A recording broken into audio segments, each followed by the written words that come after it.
ভিডিওটি দেখার আগে সবার কাছে ছোট্ট একটি রিকোয়েস্ট করতে চাই, প্লিজ প্লিজ প্লিজ যারা ভিডিওটি দেখবেন সবাই একটা করে সাবস্ক্রাইব করে দিবেন। আপনাদের ভালোবাসা পেলে এমন ভিডিও আরও উপহার দিব। ভিডিওগুলো বানাতে অনেক কষ্ট হয়, আমি জানি। ভিডিওটি অনেক মানুষই দেখবেন, প্লিজ একটা করে সাবস্ক্রাইব করে দিবেন। সবাইকে পুরো গল্পটি দেখার জন্য অনুরোধ রইল। আর যারা আমাকে ভালোবাসে তারা একটা করে লাইক করে দেখিয়ে দিবেন। Love you all. তো চলুন আজকের ভিডিওটি শুরু করা যাক।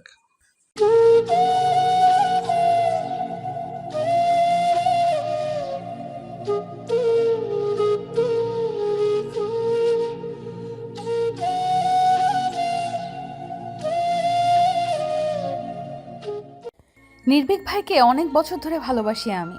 সে আমার প্রথম অনুভূতি, আমার প্রথম প্রেম, যাকে নিয়ে আমি বুনি হাজার খানেক স্বপ্ন। তদ্রূপ আমি তার কাছে সবচেয়ে জঘন্য, যার ছায়াকেও ঘৃণা করেন তিনি। তবুও ছাড়ছি না পিছু, পড়ে আছি দাঁত কামড়ে। লাইফ থেকে একটা বছর পিছিয়ে গেলাম শুধু তাকে একটু দেখার লোভে। দ্বিতীয় প্রেমিকের জন্য আমি আমার প্রথম প্রেমিককে খুন করে এলাম। ও যখন ছটফট করছিল তখন আমি কি শান্তি পাচ্ছিলাম বলে বোঝানো যাবে না। আশ্চর্য হলেও সত্য, ও শরীর থেকে কোনো রক্ত বের হয়নি। কী সব বলে যাচ্ছিস উনি? কাকে খুন করেছিস তুই? প্রথম প্রেমিক মানে? বুঝিসনি? না। নিজের খেয়ালিপনায় নিজেই তাচ্ছিল হাসে অনন্দিতা। জীবন তাকে হেলায় বেলায় ঘুরাচ্ছে। আকাশের মতো বিশাল তার জীবন, যার কোনো কুল কিনারা নেই। একটু করে শ্বাস ফেলে বলে, পড়াশোনা হলো আমার প্রথম প্রেমিক, যাকে নিজ হাতে খুন করলাম আমি। শুধুমাত্র আমার দ্বিতীয় প্রেমিক তথা না হওয়া প্রেমিকের জন্য, যাকে সোজা বাংলায় একপাক্ষিক প্রেম বলে। কথাটা বলি ব্যঙ্গ হাসলো অনন্দিতা। ইন্তিহার ভেতর থেকে দীর্ঘশ্বাস বের হয়ে আসলো। মেয়েটার পাগলামি আর নেওয়াই যাচ্ছে না। অবাক হয়ে বলেও, শুধুমাত্র নির্ভীক ভাইয়ের ভার্সিটিতে পড়ার জন্য একটা বছর গিফট না দিলেও পারতি। তোর ভালোবাসার ছিটে ফোটাও বুঝে না উনি, তারপরও কেন পিছে পড়ে আছিস? ভালোবাসা হলো দীর্ঘমেয়াদী ছ্যাঁচড়ামি। এই ছ্যাঁচড়ামি করতে সবাই পারে না। ভালোবাসলে ইগো রাখতে নেই, দাঁত কামড়ে পড়ে থাকতে হয়। তাই বলে একটা মেয়ে হয়ে এভাবে আর কতদিন পিছে পিছে ঘুরবি? কেন? কোন বিধানে লেখা আছে প্রেমের জন্য শুধু ছেলেরাই ছ্যাঁচড়ামি করতে পারবে আর মেয়েরা পারবে না? ইন্তিহা একটু থামলেও অনিন্দিতার হাত দুটো মুঠোবন্দি করে বলল, আমি সেটা বলিনি উনি। ইন্তেহা, তুই হয়তো আমায় সঠিক সাজেশনই দিচ্ছিস, কিন্তু বিশ্বাস কর আমি নিজেকে দমিয়ে রাখতে পারছি না। চেষ্টা করেছি, লাভ হয়নি। প্রেমের আগুনে দগ্ধ হতে বেশ ভালোই লাগে। কষ্ট নিয়ে ভালোবাসতে শিখে গেছি আমি। এটা ঠিক না উনি। আমি তো ওনার উপর জোর খাটাচ্ছি না, তাহলে সমস্যা কোথায়? আমি তো আমার মতো করে নিজেকে কষ্ট দিচ্ছি, যদিও এটাই আমার কাছে সুখ কিংবা প্রাপ্তি। কথাটা নিছুকি তাচ্ছিল্যের স্বরে বলল অনিন্দিতা। লেকের ধারে বসে গসিপ করছিল দুজনে। গুড়ি গুড়ি বৃষ্টির মধ্যে বেশ ভালোই লাগছে। অনিন্দিতা আকাশের দিকে তাকালো। রৌদ্রময় আকাশটাকে মেঘ কেমন ঢেকে নিয়েছে, তবুও আকাশ সুন্দর। ঠিক তেমনিভাবে প্রিয় মানুষটার শত অবহেলার পরও মানুষটার প্রিয়ই থেকে যায়। অনুভূতি ছাপিয়ে যদি পারো ঘৃণা করতে, তাহলে তুমি হবে সেরা, নাহলে জীবন বিষাক্ত নীল বেদনায় ছেয়ে যাবে।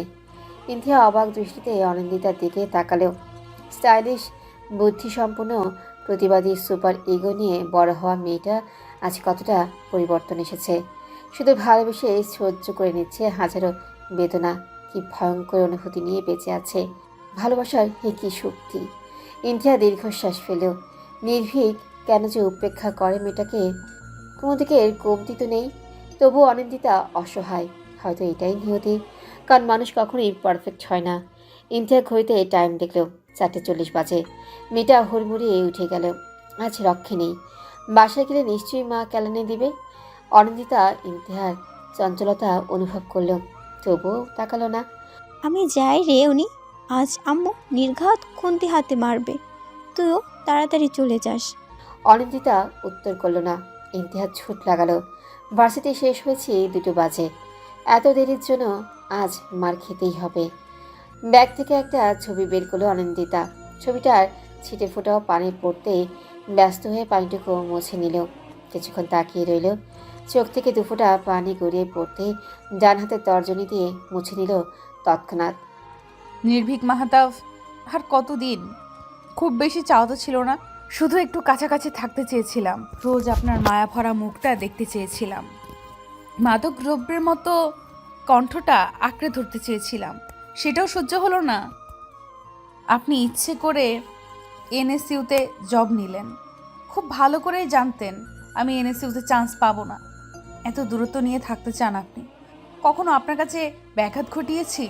শুধু একবারই বলেছিলাম ভালোবাসি, তার শাস্তিস্বরূপ আমাকে পরানোই ছেড়ে দিলেন। অনিন্দিতা থামলো, দু চোখ মুছে নিয়ে উঠে দাঁড়ালো, ছবিটা সযত্নে রেখে দিয়ে হাঁটা লাগালো। 1 বছর কেন, 10 বছর গ্যাপ দিতে হলেই দিবে, তবুও এনএসইউতেই অ্যাডমিশন নিবেই। সন্ধ্যা 6টার দিকে বাসায় ফিরে অনিন্দিতা। শাহানা বেগম দরজা খুলতেই অনিন্দিতা ভেতরে চলে আসলো। এত দেরি হলো কেন অনি? একটু কথা ছিল আম্মু। তোর সিদ্ধান্ত এখনো বদলাবে না? বহুবার বলেছি আম্মু, এনএসইউ ছাড়া বাংলাদেশে আর কোনো ভার্সিটি নেই? আমার ফার্স্ট চয়েস ওইটা। 1 বছর গ্যাপ দিবি, একটু খারাপ লাগবে না তোর? আচ্ছা, যদি পরের বছরও এনএসইউতে চান্স না পাস? অনিন্দিতা উত্তর দিল না। টেবিল থেকে পানি নিয়ে 3 ঢোকে পান করলো। শাহানা রেগে গিয়ে বললেন, এটা কি রকম পাগলামি? চান্স না পেলে আবার গ্যাপ দিব? অনি, রাগ দেখিয়ে লাভ নেই আম্মু, তুমি জানো আমি প্রচণ্ড জেদি। শাহানা ক্যাবিনেট থেকে ফ্লাওয়ার ভাসটা ছুঁড়ে ফেলে দিলেন, সঙ্গে সঙ্গে কয়েক টুকরো হয়ে ভেঙে গেল। অনিন্দিতা সেদিকে পাত্তা দিল না, ব্যাগ নিয়ে সোজা নিজের রুমেই চলে আসলো। ফ্ল্যাশব্যাক। আপনার বয়স মাত্র 17 অনিন্দিতা, প্রেমের বয়স হয়নি এখনো, পড়াশোনায় মনোযোগী হন। নির্ভীকের কণ্ঠে মাথা নিচু করে নিল অনিন্দিতা। কলেজে অ্যাডমিশনের জন্য নির্ভীক তাকে পড়াতে আসে। নির্ভীক হলো ওদের প্রতিবেশী, ওদের ফ্ল্যাটের অপোজিটেই থাকে। অবশ্য পুরো বাসাটাই নির্ভীকদের। বহু বছর আগে কোনো এক কারণে ফ্ল্যাটটা বিক্রি করেছিলেন নির্ভীকের বাবা আজমাল আহমেদ। কথা বলছেন না কেন? ভাইয়া আমি তো প্রেম করি না। আপনি আমার থেকে ছোট অনিন্দিতা, আমি আপনাকে পড়াই, আপনি আমাকে পড়ান না।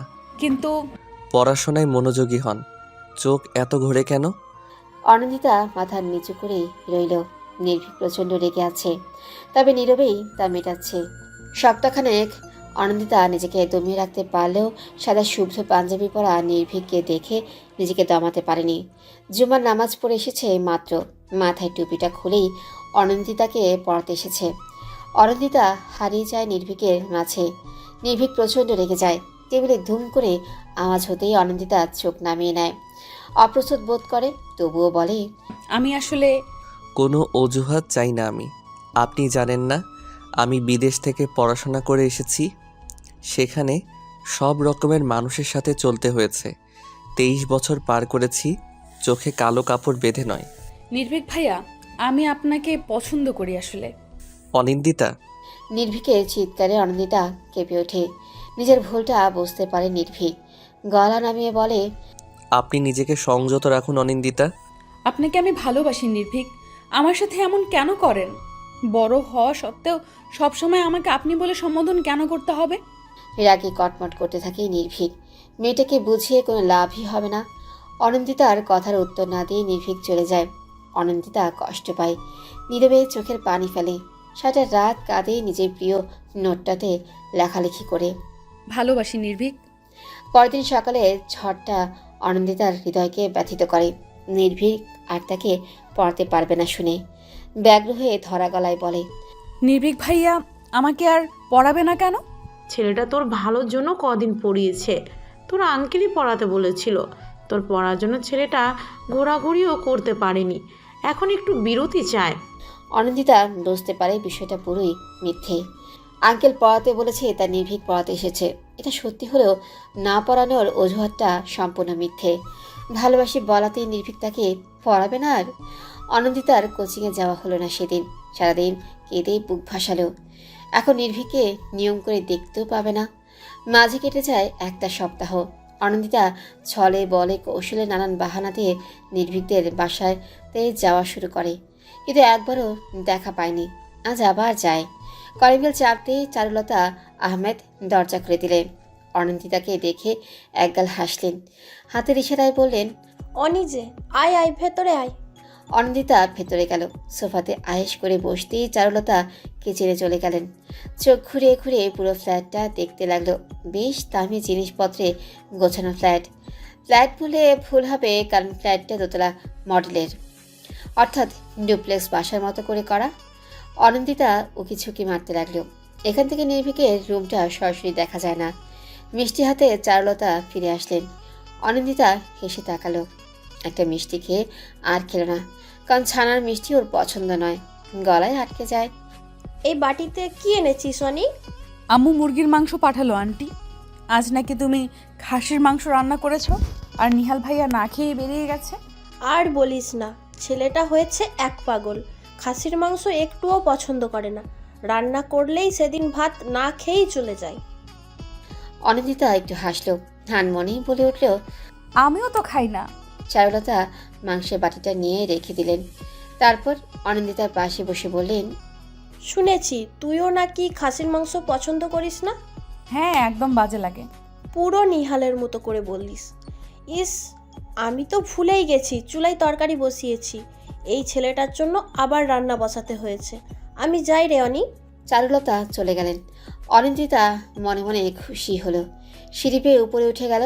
ডান থেকে করিডোর দিয়ে গেলে 2 নম্বর রুমটাই নির্ভীকের। অনিন্দিতা পা টিপে টিপে হাঁটা লাগালো। এত সতর্ক হয়েও কোনো লাভ হলো না। সামনের পিলারের সাথে ধুম করে বাড়ি খেলো।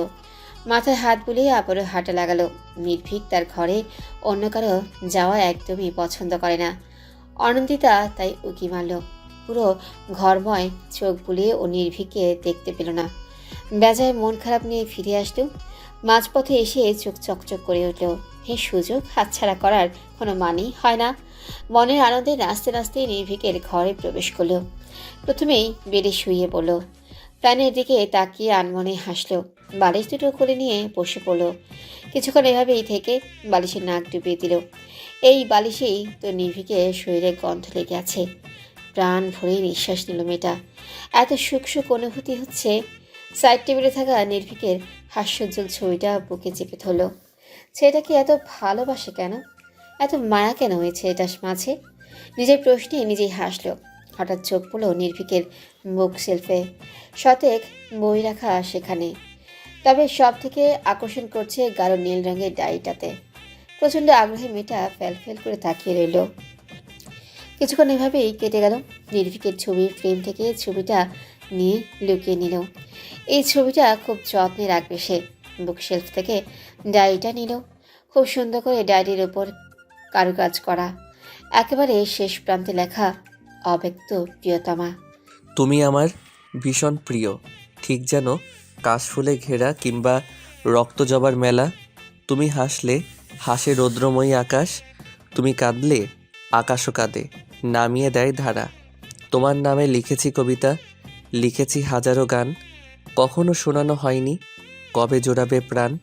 তুমি কি জানো প্রিয়তমা আমার মনের করুণ অবস্থা?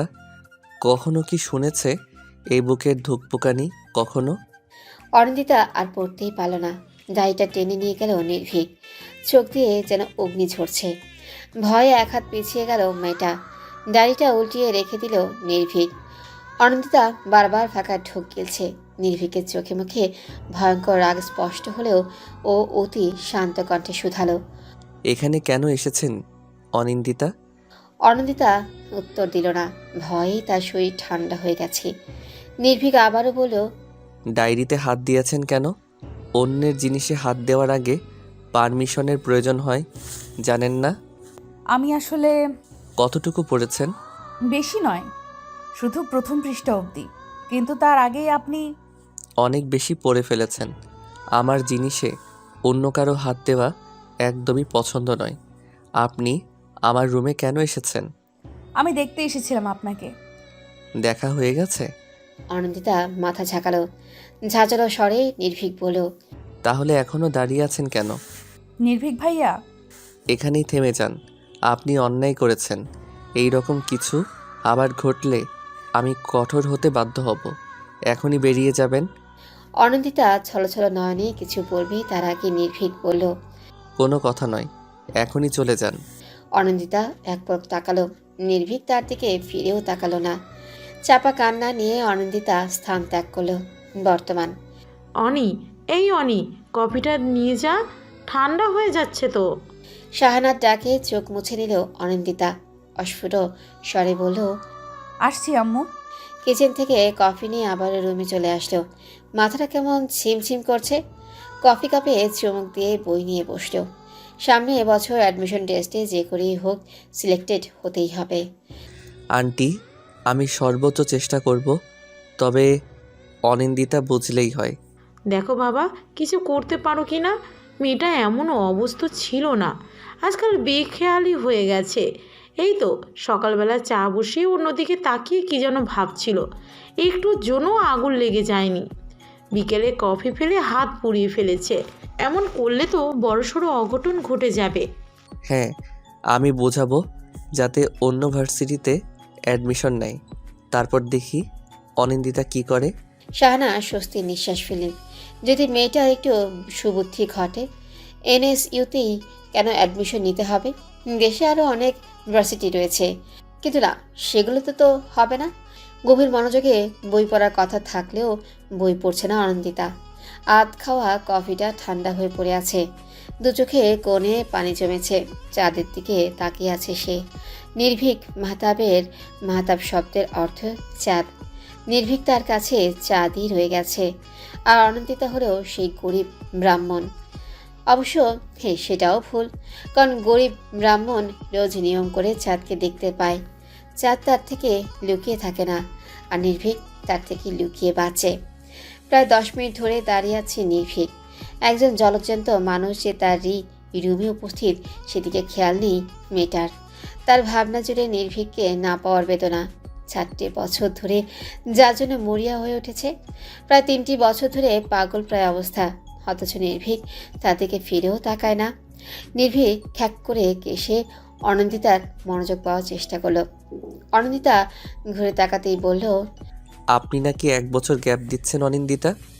অনিন্দিতা উঠে দাঁড়ালো। নির্ভীককে নিজের ঘরে আশা করেনিও। বিস্ময়ে ফেলফেল করে তাকিয়ে রইল বেশ কিছুক্ষণ। ঠোঁটের কোণে মৃদু হাসির রেখা। নির্ভীক ভ্রু কুঁচকে তাকালো। আমার কথা শুনতে পাচ্ছেন অনিন্দিতা? অনিন্দিতা হকচকিয়ে উঠল।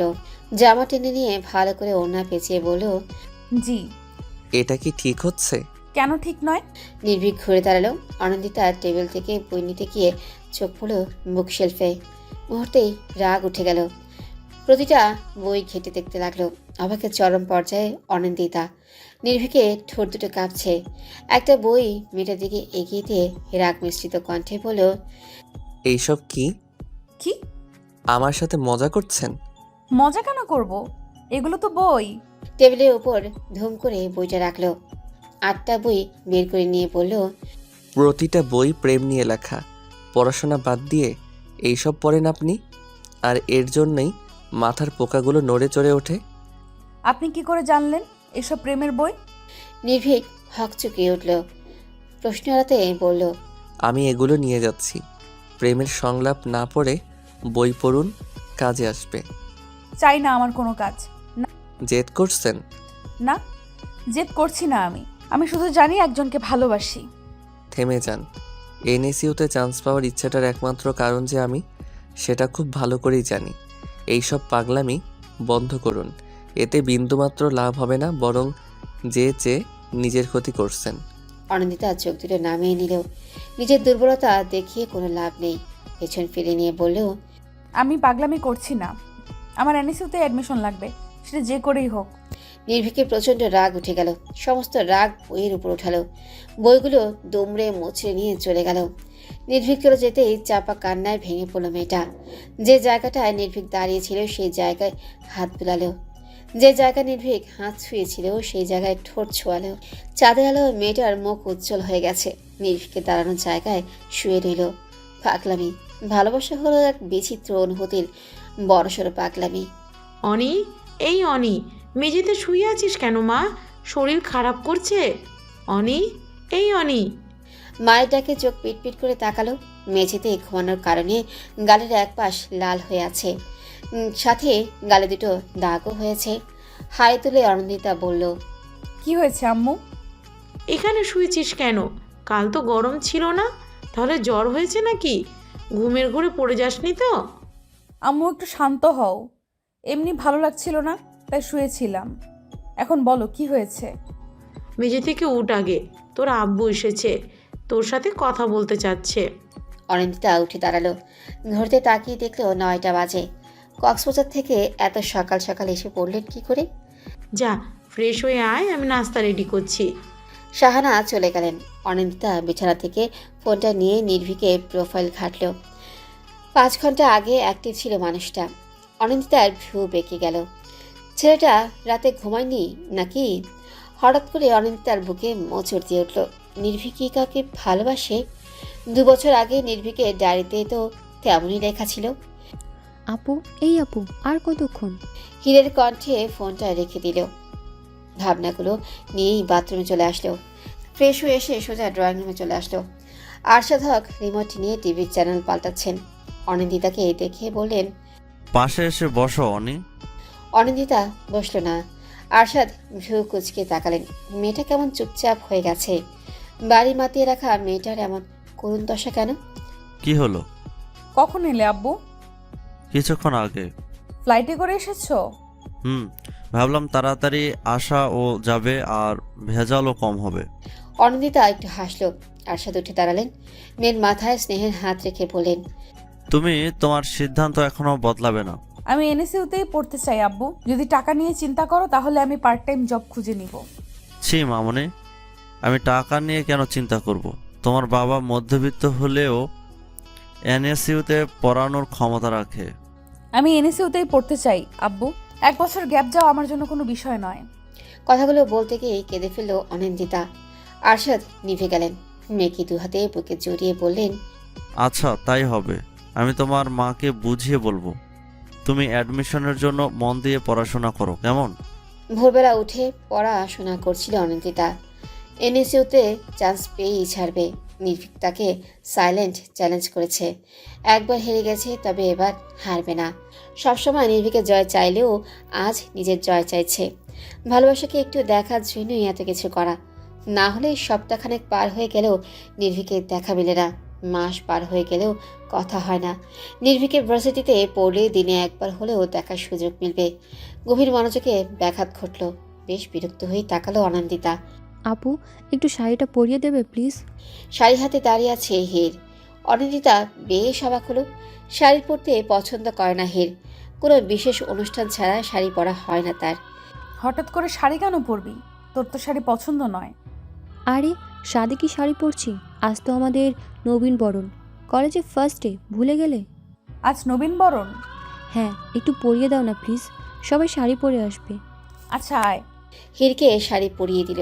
তবে শাড়িটা বেশ পাতলা হওয়ায় শরীরের বেশ কিছু অংশ ফুটে উঠেছে। হির একটু স্বাস্থ্যবান হওয়াতে শাড়িটা মোটা করে পরানো সম্ভব নয়। অনিন্দিতা দীর্ঘশ্বাস ফেলে বলল, আমি আমার একটা শাড়ি নিয়ে আসছি। কিন্তু আমি কি পুরনো শাড়ি পরে অনুষ্ঠানে যাব? সমস্যা কোথায়? 2-1বারই তো পরেছি। না, আমি পুরনো শাড়ি পরে যাব না, সবাই আমাকে লেকফুল করবে। হির মন খারাপ করে নিজের ঘরে চলে গেল। অনিন্দিতার বেশ খারাপ লাগলো। দীর্ঘশ্বাস ফেলে কাবার্ড খুলল। একটা বক্স থেকে পার্পল রঙের শাড়ি বের করলো। শাড়িটা খুব পছন্দের, কখনো পরা হয়নি। নির্ভীকের পছন্দের রঙে কিনেছিল। ভেবেছিল নির্ভীক এর সাথে প্রথম ঘুরতে যাওয়ার সময় শাড়িটা পরবে। না, সেই ইচ্ছেটা আর হয়ে ওঠেনি। শখের জিনিস তো ঘরেই পুরনো হয়ে গেল। তার থেকে না হয় হিরই পড়ল। শাড়িটাতে হাত বুলিয়ে মৃদু হাসল অনিন্দিতা। রাত দিন এক করে পড়াশোনা চালাচ্ছে অনিন্দিতা। মেয়ের পড়াশোনা দেখে বেশ খুশি হলেন আরশাদ। এনএসইউতে অ্যাডমিশন নেওয়ার জন্য কি খাটুনিটাই না খাটছে। আরশাদ হক পেশায় একজন সৎ ডক্টর। 2 মেয়ে আর স্ত্রীকে নিয়েই তার পরিবার।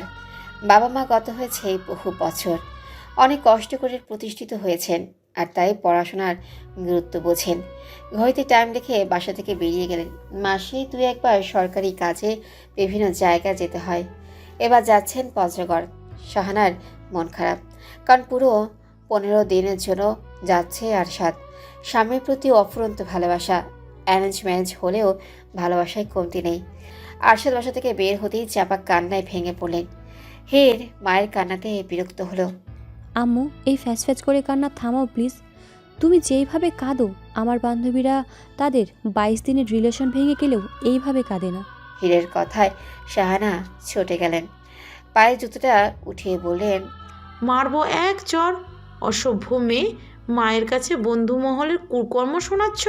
তোর বাবার সাথে আমার 22 বছরের সম্পর্ক, বুঝলি? 22 বছরের সম্পর্ক। তো এর জন্য ফ্যাচ ফ্যাচ করে কাঁদবে? আব্বু তো 15 দিন পরে চলে আসবে, সমস্যা কোথায় বলো তো? প্রচণ্ড বিরক্তি নিয়ে স্থান ত্যাগ করলেন শাহানা। এই মেয়েটা যেমন তেরা ঠিক তেমনি অসভ্য। অন্যদিকে বড় মেয়েটা হয়েছে পাগল প্রকৃতির, ফার্স্ট চয়েস যেটা সেটাই চাই।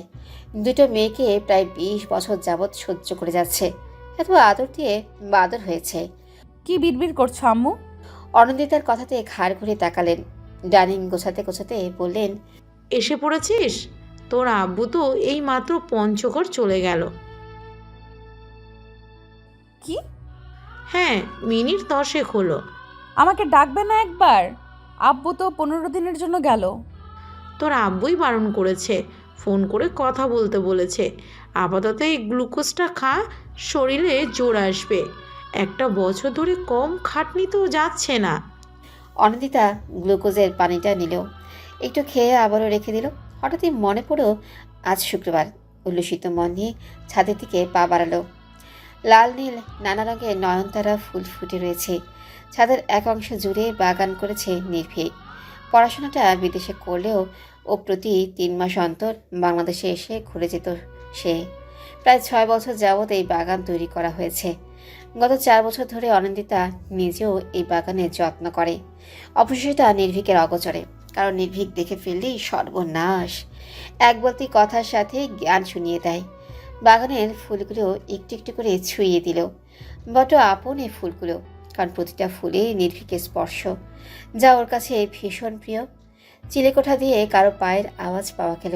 অনন্দিতা দ্রুত সরে গেল, পানির ট্যাঙ্কের পেছনে লুকিয়ে পড়েছে। নির্ভীক এই সময়টাতে প্রতি শুক্রবার স্পেশালভাবে বাগানের যত্ন করে, সাথে খানিকটা শরীরচর্চা। নির্ভীক বাগানের ভেতরে প্রবেশ করলো, দুটো গাছকে স্পর্শ করে ভ্রু কুঁচকে দিল। একটু একটু করে প্রতিটা গাছ স্পর্শ করলো। কিছুক্ষণ থম মেরে দাঁড়িয়ে রইল, পেছন ঘুরে তাকালো। চোখ দুটো রক্ত লাল, শ্যামরঙা গালে লাল আভা যেন কাঠিন্য প্রকাশ করছে। প্রচণ্ড রাগে চোয়াল শক্ত হয়ে গেছে, কপালে ভাঁজ পড়েছে। অনন্দিতা চিত্ত কেঁপে উঠল। নির্ভীকের মুখের এমন ভঙ্গিমা দেখে অনন্দিতার মন বিষিয়ে গেল। কোথাও এক অদ্ভুত কষ্ট অনুভব হলো। নির্ভীক কেন তো রেগে আছে? একটু আগেই তো ঠিক ছিল। অনন্দিতার ভাবনার মাঝে নির্ভীকের কঠিন স্বর ভেসে আসতো, বেরিয়ে আসুন অনিন্দিতা। মেয়েটা চমকে গেল, নিজের কানকে যেন বিশ্বাসই হচ্ছে না। ফাঁকা ঢোক গেলে আরেকটু চেপে লুকিয়ে রইল। দ্রুত বেরিয়ে আসুন অনিন্দিতা, খুব খারাপ হয়ে যাচ্ছে কিন্তু। অনন্দিতা কাপা শরীরে বেরিয়ে আসলো। নির্ভীক তার দিকে এক পলক তাকিয়ে পেছন ঘুরে নিল। অনন্দিতা কষ্ট পেল। নির্ভীক কখনো তাকে ভালো করে দেখেই না। মানুষ এতটা নিষ্ঠুর হতে পারে? চোখের পানি চিকচিক করে উঠল। এমন এক মানুষের প্রেমে পড়েছে যে বিন্দু মাত্র সহ্য করতে পারে না তাকে। তবুও মেয়েটা হাসলো। নির্ভীকের ঠোঁটের হাসি দেখার জন্য নির্দ্বিধায় এক সমুদ্র ডুব দিতে পারে। এই সময় কেন এখানে এসেছেন? এমনি ভালো লাগছিল না তাই। মিথ্যে বলছেন আপনি।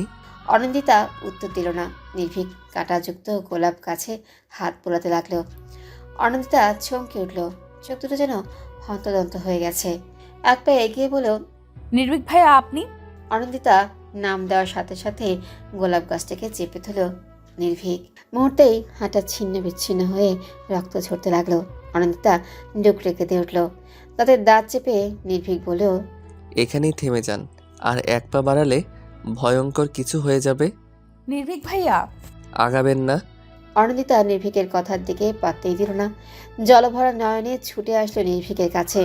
নির্ভীকের হাত দুটো চেপে ধরল, ঝটকা মেরে হাতটা সরিয়ে নিল নির্ভীক। অনন্দিতা যেন ভয় পেয়ে গেল, কারণ নির্ভীক কাটা স্থানে ক্যাকটাস গাছের পাতা চেপে ধরেছে। মেয়েটা ডুকরে কেঁদে উঠল, হাতে নির্ভীকের রক্ত লেগে আছে। নির্ভীকের চোখ দুটো ফুলে ফেপে উঠেছে, ব্যথায় মাথা টনটন করে উঠছে। ধরা গলায় নির্ভীক বলল, আপনি আরো ভয়ঙ্কর কিছু দেখতে চান? অনন্দিতা মাথা ঝাঁকালো, নির্ভীকের হাতের দিকে তাকিয়ে রইল। কষ্টে মুখটা ভারী হয়ে উঠেছে, টপ টপ করে রক্ত পড়ছে। লাল রঙের সেই স্থানটা জ্বলজ্বল করছে। এখানে দাঁড়িয়ে আছেন কেন? বলেছি না এই সময়টাতে ছাদে আসবেন না। অনিন্দিতা ছাদের মেঝেতে বসে পড়ল। নির্ভীকের পা তার এক হাত দূরে। পা স্পর্শ করতে যেতেই নির্ভীক দুকদম পিছিয়ে গেল। অনিন্দিতা নির্ভীক যেখানে দাঁড়িয়ে ছিল সেখানে মাথা ঠেকিয়ে দিল। নির্ভীক ফিরেও তাকালো না। আমি আর কখনো আসবো না, শুধু হাতটা সরিয়ে ফেলুন। রক্ত ঝরছে, আপনি কষ্ট পাচ্ছেন। তার থেকে বেশি কষ্ট আপনি আমাকে দিচ্ছেন। আপনি কেন বুঝতে চান না আমি আপনাকে পছন্দ করি না? আমি চলে যাচ্ছি নির্ভীক ভাইয়া, প্লিজ হাতটা সরিয়ে ফেলুন। নির্ভীক সরালো না। অনিন্দিতা বুঝতে পারল বিষয়টা। নির্ভীকে দাঁড়িয়ে থাকা জায়গায় চুমু খেল। ছাদে পড়ে থাকা রক্তগুলো দু হাতে মেখে নিল। নির্ভীকের হাতের দিকে তাকিয়ে কাঁদছে মেয়েটা। নির্ভীকের দৃষ্টি স্থির। এখনও ক্যাকটাস গাছের পাতা চেপে আছে, সূচের মতো বিঁধে গেছে কাঁটাগুলো। অনিন্দিতা পেছনে তাকালো না আর ছুট লাগালো। অনিন্দিতা চলে যেতেই নির্ভীক হাতটা সরিয়ে ফেল। পুরো হাতে শত শত কাঁটা বেঁধে আছে। ব্যথায় চোখ দুটো বন্ধ হয়ে এলো। ছাদের এক করে বসে কাঁটাগুলো উঠাতে লাগলো। যন্ত্রণায় হাঁসফাঁস করছে অনিন্দিতা। যতটা যন্ত্রণা নির্ভীক পেয়েছে তার থেকে দ্বিগুণ যন্ত্রণা সে পেয়েছে। মনের যন্ত্রণাতেই থেমে থাকেনি। হাতে কাটা কম্পাস ঢুকিয়ে নিয়েছে। ক্ষত হয়ে গেছে, কিছুটা মাংস উঠে গেছে। সাদা মাংস বেরিয়ে জায়গাটা ভয়ানক দেখাচ্ছে। রক্ত পড়ছে টপ টপ করে। তাতে কোনো ধ্যানই নেই। মেঝেতে গড়াগড়ি খাচ্ছে। মাথার কাছে নির্ভীকের রক্তের ছাপ। খুব যত্ন করে ডায়েরিতে আগলে রেখেছে নির্ভীকের রক্ত। হাতের ব্যথা যেন কিছুই নয়, তবে নির্ভীকের রক্ত তাকে পাগল করে দিচ্ছে। শাহানা এসে দুবার ডেকে গেছে, অজুহাত হিসেবে মাথা ব্যথা বলেছে।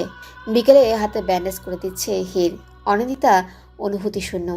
শাহানা চোখের পানি ফেলছেন বহুক্ষণ। কান্না থামিয়ে গেছে নির্ভীকদের বাসায়। হিরের চোখে পানির ধারা নেমে এসেছে। কেন এমন করলে আপু? তুমি এমন কেন করো? হাতটা কি অবস্থা করেছো? কোনো খেয়াল আছে? নিজের প্রতি কেন এত রাগ দেখাচ্ছ? এনএসইউতে অ্যাডমিশন নেওয়ার জন্য এ কি পাগলামি? নির্ভীক ভাইয়া তো বলল আরও ভালো ভালো ভার্সিটি আছে। উনি তো এনএসইউর লেকচারার, উনি বললে তারপরও শুনলে না? হির একা একাই বক বক করছে। অনিন্দিতা উত্তর দিল না। অনুভূতিগুলো কোথাও আটকে গেছে। চোখের সামনে ভাসছে নির্ভীকের ছিন্ন বিচ্ছিন্ন কাটা হাত, যে হাতে সহস্র বার চুমু খাওয়ার স্বপ্ন নিয়ে বেঁচে আছে। সে হাত আজ ছিন্ন বিচ্ছিন্ন। কি করে সইবে হে ব্যথা? অনিন্দিতা হুট করেই কেঁদে উঠল। আপু, এই আপু, কাঁদছো কেন? ব্যথা হচ্ছে খুব? কেন করলে এমনটা? হির কান্না করেই যাচ্ছে। অনিন্দিতার বুক ফেটে যাচ্ছে। মেন ডোর দিয়ে কারো আসার শব্দ পেল। হির কান্না থামিয়ে বলল, নির্ভীক ভাই। অনিন্দিতা ঘাড় ঘুরিয়ে তাকালো। চকলেট রঙের টি শার্ট পরে আছে নির্ভীক। অনিন্দিতা চোখ দুটো নির্ভীকের হাতের দিকে গেল। হাতে সাদা রঙের ব্যান্ডেজ করা। বুকের ভেতরে যেন কেউ ছুরি ঢুকিয়ে দিয়েছে। নির্ভীকের দৃষ্টি অন্যদিকে। পেছন থেকে চারুলতা হন্তদন্ত হয়ে আসলেন। হির উঠে দাঁড়ালো। চারুলতা ব্যস্ত হয়ে পড়লেন। অনিন্দিতাকে কথা শোনাতে লাগলেন। সে কথা মেয়েটার কর্ণপাত হলো না। মিনিট 10 এভাবেই কেটে গেল। নির্ভীকের চোখে মুখে কোনো কষ্টের ছাপ নেই, একটুও মায়া নেই অনিন্দিতার জন্য। অথচ নির্ভীকের কষ্টের স্বাদ নিতেই নিজেকে আঘাত করল মেয়েটা। চারুলতা নির্ভীকের দিকে রক্তচক্ষু নিয়ে তাকালেন। এই ছেলেটা আর তুই দুজনেই পুরো অধম। দেখ, সকালবেলায় ক্যাকটাস গাছে কাঁটা বিধিয়ে এনেছে। গাছের যত্ন নিবি ভালো কথা, তাই বলে সাবধানতার অবলম্বন করবি না। আর এই দিকে তুই এনসিইউতে অ্যাডমিশনের জন্য পাগল হয়ে যাচ্ছিস। হাতের কি অবস্থা করেছিস? নির্ভীক চরম বিরক্তি নিয়ে তাকালো। এখানে থাকতে ভালো লাগছে না তার। নেহাতি ভদ্রতার খাতিরে দাঁড়িয়ে আছে। 15 মিনিট পর শাহানা আর নিহাল আসলো। সাথে ডাক্তারও আছেন। নিহালের চোখে মুখে চিন্তার ছাপ। চারুলতা পাশ থেকে উঠে গেলেন। ডাক্তার চেক আপ করে ওষুধ পানি লিখে দিলেন। বাসায় একজন ডাক্তার থাকলেও বাইরের ডাক্তারের প্রয়োজন হয়, তা আবারও প্রমাণ হয়ে গেল। নিহাল ডাক্তারকে এগিয়ে দিতে গেলেই নির্ভীক বাধা দিল। আমি যাচ্ছি, তুই এখানেই থাক। নিহাল কথা বাড়ালো না। অনিন্দিতা পাশে এসে বসলো। মাথায় হালকা করে গাঁটটা মেরে বলল, ফাজিল মেয়ে, হাতের কি অবস্থা করেছো?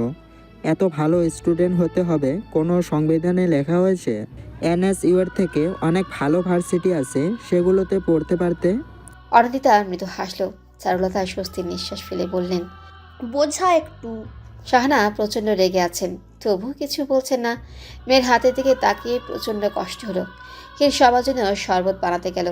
প্রচণ্ড গরম পড়েছে, তার উপর সবাই ছুটের ওপর ছিল। আমি কি সত্যিই চান্স পাবো না নিহাল ভাইয়া? কেন পাবে না? অবশ্যই পাবে। ভালো করে মনোযোগ দিয়ে পড়ো। তবে নিজের ক্ষতি কেন করলে? এখন তো কয়েকদিন পড়াশোনা বন্ধ। চারুলতা পাশে এসে বসলেন। অনিন্দিতা মাথায় হাত বুলিয়ে বললেন, একদম চিন্তা করবি না, তুই চান্স পাবি, আত্মবিশ্বাস আছে না? অনিন্দিতা মাথা ঝাঁকালো। নির্ভীক মাত্রই ফিরে এসেছে। চারুলতা বললেন, নির্ভীককে বলবো তোর অ্যাডমিশন টেস্ট অবধি যেন পড়াই, দেখবি এবার চান্স পাবিই পাবি। অনিন্দিতা সম্মতি জানিয়ে দরজায় তাকালো। বিরক্তি নিয়ে তাকিয়ে আছে নির্ভীক, যেন এক্ষুনি সব কিছু ধ্বংস করে দিবে। টানা সারাদিন কান্না করায় কণ্ঠ ভেঙে গেছে অনিন্দিতার। হাতের ব্যথায় আর টানা কান্না করায় ঠান্ডা লেগে জ্বর এসে গেছে। 3 দিন অবধি এ জ্বর বেড়েই চলল। 7 দিনের মাথায় জ্বর নামলো। সবাই দেখতে আসলেও নির্ভীক দেখতে এলো না। এতটা হেলায়ও মেয়েটা নির্ভীককে খুঁজেই চলেছে, কিন্তু কোথাও নির্ভীকের দেখাই গেল না। মাঝে একদিন ডাক্তার দেখানোর জন্য বের হচ্ছিল, সিঁড়ি নামার সময় চোখাচোখি হয়। তবে নির্ভীক তার খোঁজ নেয়নি। শাহানার সাথে 2-1টা কথা বলে চলে গেছে। প্রচণ্ড কষ্ট নিয়ে 10-10টা দিন কাটিয়ে দিল অনিন্দিতা। এখন শরীর অনেকটাই সুস্থ। চারুলতার কথা অনুযায়ী আজ নির্ভীক পড়াতে আসবে। বেজায় খুশি মেয়েটা। কতদিন পর আজ নির্ভীককে দেখতে পাবে। পরিপাটি হয়ে বসে আছে অনিন্দিতা। যদিও নির্ভীক তার দিকে ফিরেও তাকায় না, তবুও নিজেকে পারফেক্ট দেখানো চাই। হঠাৎ করেই ফোনটা বেজে উঠল।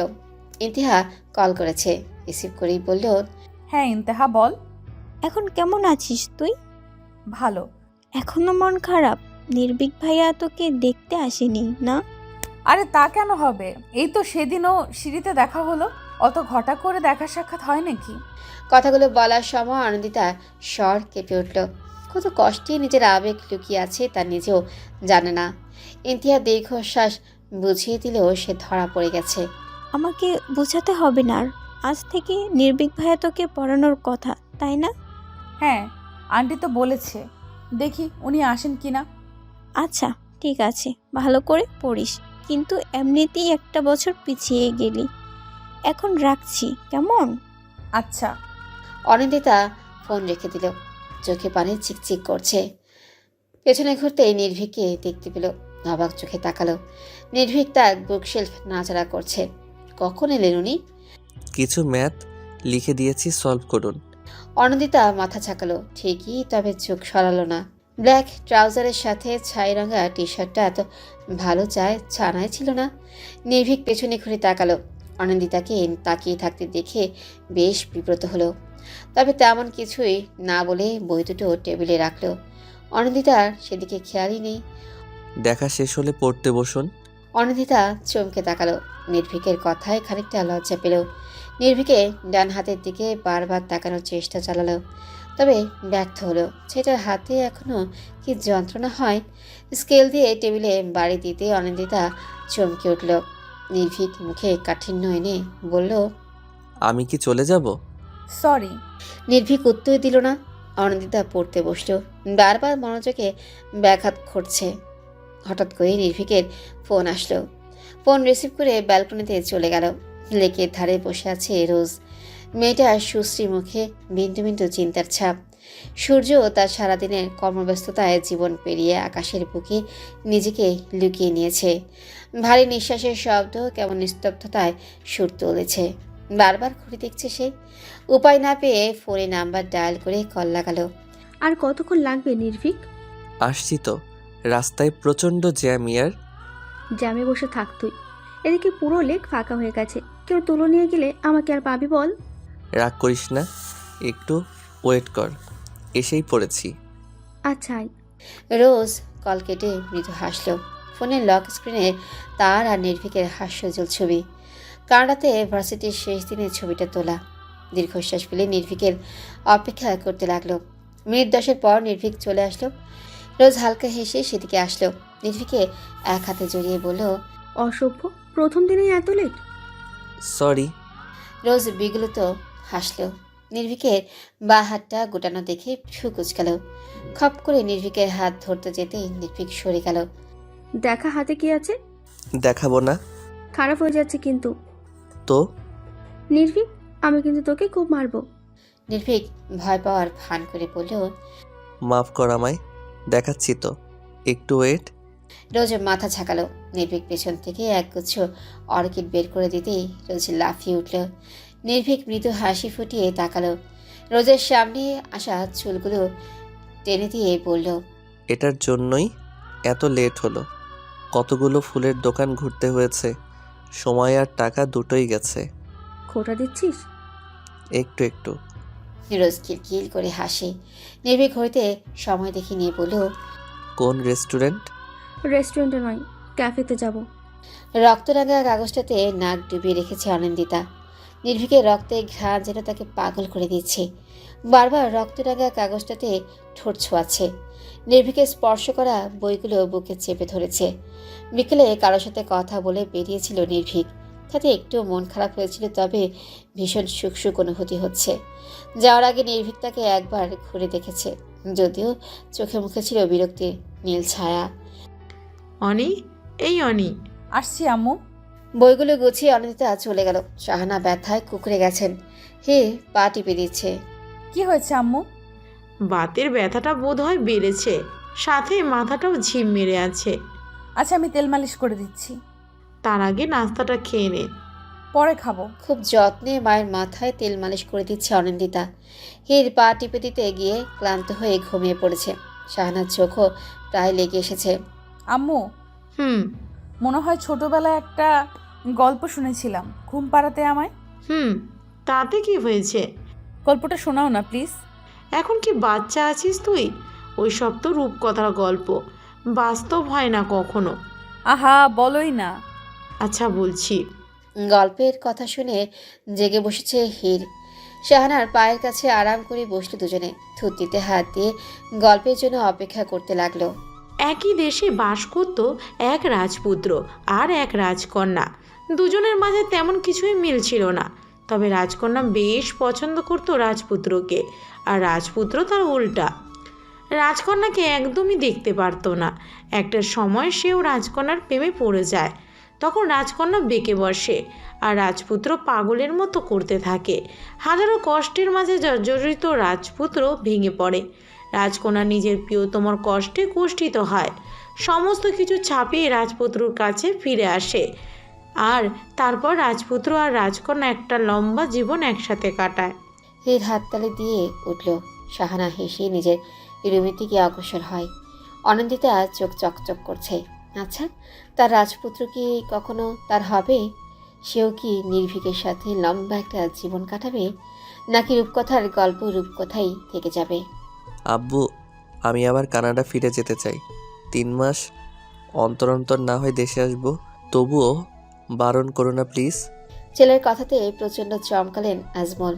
7 বছর বিদেশে পড়াশোনা করেছে, তাই বলে এখনো বিদেশে চলে যাবে? আজমল একটু সময় নিয়ে ভাবলেন, মুখে বিরক্তি ফুটিয়ে বললেন। তোমার এমন সিদ্ধান্তের কারণ কি নির্ভীক? এমনি, তুমি জানো কানাডাতে আমার খুব ভালো জব হয়েছিল, স্যালারিও ছিল 3 গুণ। টাকার জন্য কানাডা ফিরতে চাচ্ছ? তেমনটা নয়, আসলে আমার ভালো লাগছে না বিডিতে। যদি টাকা নিয়ে ভেবে থাকো, তাহলে আমি বলবো তোমার বাবার যা টাকা আছে এতে তুমি বেশ ভালো জীবনযাপন করতে পারবে। আর যদি অন্য কিছু হয়ে থাকে তাহলে বলবো ভুলে যাও সেই সব বিষয়। এইচএসসি পরীক্ষার পরই বিদেশে পাড়ি জমিয়েছো। আমাদের বয়স হয়েছে, তোমাদের প্রয়োজন। বিদেশে থাকলেও তো আমি তোমাদের কাছে ফিরবো, তাহলে সমস্যা কোথায় আব্বু? ভুলে যেও না 3 বছরের চুক্তি করেছো এনএসইউর সাথে। সেটার জন্যই তো তোমার সাহায্য প্রয়োজন। বাবা ছেলের এক প্রকার কথা কাটাকাটি হয়ে গেল। নির্ভীক রেগে বাসা থেকে বের হয়ে গেল। চাওড়া থেকে আশেপাশে খুঁজলেন, কিচেনে দেখতে পেয়ে সেদিকেই পা বাড়ালেন। চারু, বলো। তোমার ছেলে কি কাউকে পছন্দ করে? কার কথা বলছো? নির্ভীকের কথা বলছি, কানাডা ব্যাক করতে চাচ্ছে। চারুলতা ভীষণ অবাক হলেন। একটু ভেবে বললেন। ছাড়ো তো ওর কথা, ছেলে মানুষ, খামখেয়ালি হলে যা হয় আর কি। আজমলও আর কথা বাড়ালেন না। চারুলতার থেকে চা নিয়ে লাইব্রেরির দিকে পা বাড়ালেন। বহুদিন হলো বই পড়া হয় না। মনটা অশান্ত, বইয়ের সাথে ডুবে যেতে হবে। একের পর এক কলেই বিরক্ত হলো নির্ভীক। চারুলতা ফোন করেই যাচ্ছে। রাত প্রায় 1:30টার কাছাকাছি, অথচ নির্ভীক বাসায় নেই। অনিন্দিতার পরিবার সহ আরও কিছু মানুষ জড়ো হয়েছে। অনিন্দিতা ঘুমিয়েছিল। নির্ভীক বাসায় নেই কথাটা শুনে লাফিয়ে উঠে পড়েছে। বারবার বাইরের দিকে তাকিয়েই যাচ্ছে। নির্ভীক আসছে না, ছেলেটার কোনো বিপদ হলো নাকি সেটা ভাবতেই হাত পা অবশ হয়ে যাচ্ছে। হৃৎপিণ্ড যেন মুখ চিরে বের হতে চায়। দম বন্ধ করা অবস্থা, কিন্তু কোনো এক শক্ত বলের কারণে ব্যাঘাত ঘটছে। চারুতা কান্না জুড়ে দিয়েছে। রাত 2টো বাজতে চলেছে। নিহাল দীর্ঘশ্বাস ফেলেই নির্ভীককে খুঁজতে বের হবে, তখনই গাড়ির হর্ন বেজে উঠল। সবাই সেদিকে ছুটে গেলেও অনিন্দিতা গেল না। ওর দৃঢ় বিশ্বাস ওকে দেখলে আবারও রাগ করবে নির্ভীক। তাই পিলারে পাশ ঘেঁষে দাঁড়িয়ে রইল। মিনিট 5 পর সবাই চলে আসলো। নির্ভীককে দেখতে পেল না। মনের ভেতর যেন ঝড় তুলেছে। সবাই ভেতরে চলে গেলেও অনিন্দিতা গেল না, ছুটে গেল বাহিরের দিকে। অসাবধানতার কারণে তুম করে মাথায় বাড়ি খেল। তখনই বাসার ভেতরে আসলো নির্ভীক। অনিন্দিতা অশ্রুসিক্ত নয়নে তাকালো। প্রাণে যেন প্রাণ ফিরে পেয়েছে। নির্ভীকের মুখে চরম বিরক্তি বহিঃপ্রকাশ। তাতেও যেন মেয়েটার শান্তি। তীব্র গরমে তেজক রশ্মি যেন চূর্ণ বিচূর্ণ করে দিবে ভেতরটা। তারই মাঝে হেঁটে চলেছে অনিন্দিতা। বাঁ হাতে কপালে বেয়ে পড়া ঘামটুকু মুছে নিচ্ছে। মুহূর্তেই ঠান্ডা পানি গ্লাসের গায়ে জমে থাকা জলীয় বাষ্পের মতো আবারও ঘাম নেমেই যাচ্ছে। তপ্ত রোদ্দুরের রাসলীলা চলছে বেশ কয়েকদিন। সারাদিনের কর্মব্যস্ততা কাটিয়ে সূর্যের মুখ লুকানোর কথা থাকলেও সূর্য তার বিপরীত দিকেই চলেছে। ব্যবসা কর্মে প্রাণ যেন বেরিয়ে আসবে। গনগনে সূর্য তার তেজস্বী ভাব দেখাতে ব্যস্ত। ঠিক তখনই চোখ যায় পাশে থাকা আইসক্রিম পার্লারে। মরুভূমিতে যেন এক ফোঁটা পানির আভাস মিলেছে। হুড়মুড়িয়ে ঢুকে যায় অনিন্দিতা। এসির শীতল বাতাসে প্রাণ যেন সতেজ হয়ে ওঠে। একটু করে হাসে মেয়েটা। আইসক্রিম ফ্রিজের দিকে চকচকে চোখে তাকিয়ে থাকে। কোনটা নিবে ভেবেই পায় না সে। এটা তার সহজাত অভ্যাস। Miss may, I help you? অনিন্দিতা ভ্রু কুঁচকে তাকায়। ডেনিম জ্যাকেট পরিহিত ফর্সা ছেলেটাকে বেশ ভালোই লাগছে। যে কারো নজর কাড়ার শক্তি রয়েছে তার, কিন্তু সে রূপে অনিন্দিতার মন গলে না। ছেলেটা তার দিকে মোহদৃষ্টি দিয়ে আছে। অনিন্দিতা কোনো কথাই বলল না। ছেলেটা যেন লজ্জা পায়। ফ্রিজ থেকে আইসক্রিম তুলে নিয়ে পাশে থাকা টেবিলেই বসে পড়ে।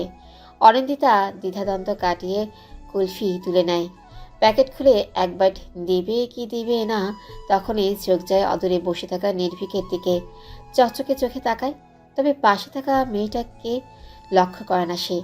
নির্ভীক এদিকেই এগিয়ে আসে। বিশ্ব হতবাক হয়ে ভুলে যায় লুকানোর কথায়। কারো ডাকে নির্ভীক পিছন ফিরে তাকায়। তখনই অনিন্দিতার মাথা চওড়াও করে আসে। দ্রুত পিলারের পেছনে লুকিয়ে পড়ে। নির্ভীকের বয়সী এক সুন্দর ভামিনী দেখে কপালে ভাঁজ পড়ে যায়। তার সাথে হেসে হেসে কথা বলছে নির্ভীক। হাতের আইসক্রিমটা পড়ে যায় রোজের সাথে নির্ভীকের হালকা আলিঙ্গন দেখে। চোখ ছলছল করে ওঠে। তখনই ডাক পড়ে ডেনিম জ্যাকেট পরা সেই ছেলেটির। হে মিস, আইসক্রিম খেতে এসে আইসক্রিম গলিয়ে যাচ্ছ কেন? হকচকিয়ে ওঠে মেয়েটা। সেটা ভ্রুযুগল কেমন কুচকে আছে। পাকা ঢোকিলে নেয়। কেন যেন গলা থেকে বুড়ি ফুটছে না। হে, কোথায় হারিয়ে গেছো? জি। আইসক্রিম তো গলে পানি হয়ে গেছে, ফেলো ওটা। অনিন্দিতা আর সম্মতির প্রয়োজন মনে করে না। হাত থেকে নিয়ে আইসক্রিমটা ফেলে দেয়। বক্স আইসক্রিম তুলে দেয় হাতে। অনিন্দিতা সেদিকে ধ্যান নেই। তার চোখ দুটো নির্ভীক আর রোজের দিকে ছলছল নয়নে তাকিয়ে আছে। এই যে মিস। হকচকিয়ে ওঠে অনিন্দিতা। ছেলেটা হাত বাড়িয়ে বলে, আসিম মাহাতাব। মাহতাব নাম শুনে শরীর ঝাঁকুনি দিয়ে ওঠে। নির্ভীকের দিকে এক পলক তাকায়। নির্ভীক নেই। তবে কি চোখের ব্যায়াম হয়েছে তার? হঠাৎ আইসক্রিমটা হাত থেকে পড়ে যায়, ছিটকে পড়ে অসীমের শরীরে। ছেলেটা বোধ হয় সামান্য বিব্রত হয়। কিছু মানুষ তাদের দিকেই তাকিয়ে আছে। অসীম গলা উঠিয়ে ডাকে, ওয়েটার। Yes sir. কিছু টিস্যু দিয়ে যান, আর এটা কাউকে দিয়ে ক্লিক করুন। মাথা ঝাঁকিয়ে ওয়েটার চলে যায়। টিস্যু দিতে মুছে নেয় শার্ট। এতক্ষণ পর বিষয়টা খেয়াল হয় অনিন্দিতার। চক্ষু লজ্জায় পড়ে যায়। ভদ্রতার খাতিরে টিস্যু নিয়ে অসীমের শার্টের হাতাটুকু মুছে দেয়। ছেলেটা লম্বা হাসে। তাতে যেন আর লজ্জা পায় সে। ইটস ওকে, হাইপার হয়েও না। I am totally okay. Sorry. It's all right. But কি ভাবছিলে তুমি? না মানে অনিন্দিতার অস্বস্তি দেখে প্রসঙ্গ পাল্টায় অসীম। দুটো আইসক্রিম নিয়ে বিল মিটিয়ে বেরিয়ে আসে। নিজেকে সামলে নেয় অনিন্দিতা, ভদ্রতার খাতিরে আইসক্রিমটা নেয়। যথাসম্ভব বাসায় যেতে হবে তাকে। তবে অসীম তার কথা ঝুলি নিয়ে বসেছে। কোনো কথাই অনিন্দিতার কর্ণপাত হয় না। অসীম বুঝতে পারে মেয়েটা তার কথাই শুনছে না। দীর্ঘশ্বাস লুকিয়ে অনিন্দিতার বাহু টেনে ধাক্কা দেয়। জি, আমার বাসায় যেতে হবে। আচ্ছা যাও। বাই দ্য ওয়ে, ভার্সিটি নাকি কলেজ? কোনোটাই না। মানে? এনএসইউতে চান্স পাইনি, তাই 1 বছর গ্যাপ দিয়েছি। ও মাই গড, এই সামান্য কারণে 1 বছর পিছিয়ে নিলে? অনিন্দিতা উত্তর দেয় না। নির্ভীক মোটেও কোনো সামান্য বিষয় না। অসীম ঘড়িতে সময় দেখে। সূর্য তার তেজস্বী ভাব আকাশের বুকে লুকিয়ে নিয়েছে। একটু পরেই সন্ধ্যা হবে। মেয়েটার যাওয়া প্রয়োজন। কথা বলে না অসীম। একটু হেসে বলে, তোমার সাথে পরিচয় হয়ে ভালো লেগেছে। বাই দ্য ওয়ে, আমরা কিন্তু সেম ব্যাচই ছিলাম। অনিন্দিতা একটু হাসে। অসীম পকেটে হাত গুজে দিয়ে বলে, যাও। অনিন্দিতা যেন চাঁদ হাতে পেয়েছে। লম্বা লম্বা পা ফেলে এগিয়ে যায় সামনের দিকে। অসীমও মৃদু হেসে পা বাড়ায়। চশমাটা খুঁজে চলেছে নির্ভীক। চশমা পরাটা সবার কাছে ফ্যাশন হলেও তার কাছে মানবিকতা। একজন লেকচারার হিসেবে চশমা পরা যেন বিজ্ঞ করে তোলে। তার এই ভাবনার কোনো সঠিক অভিধান আছে নাকি জানা নেই।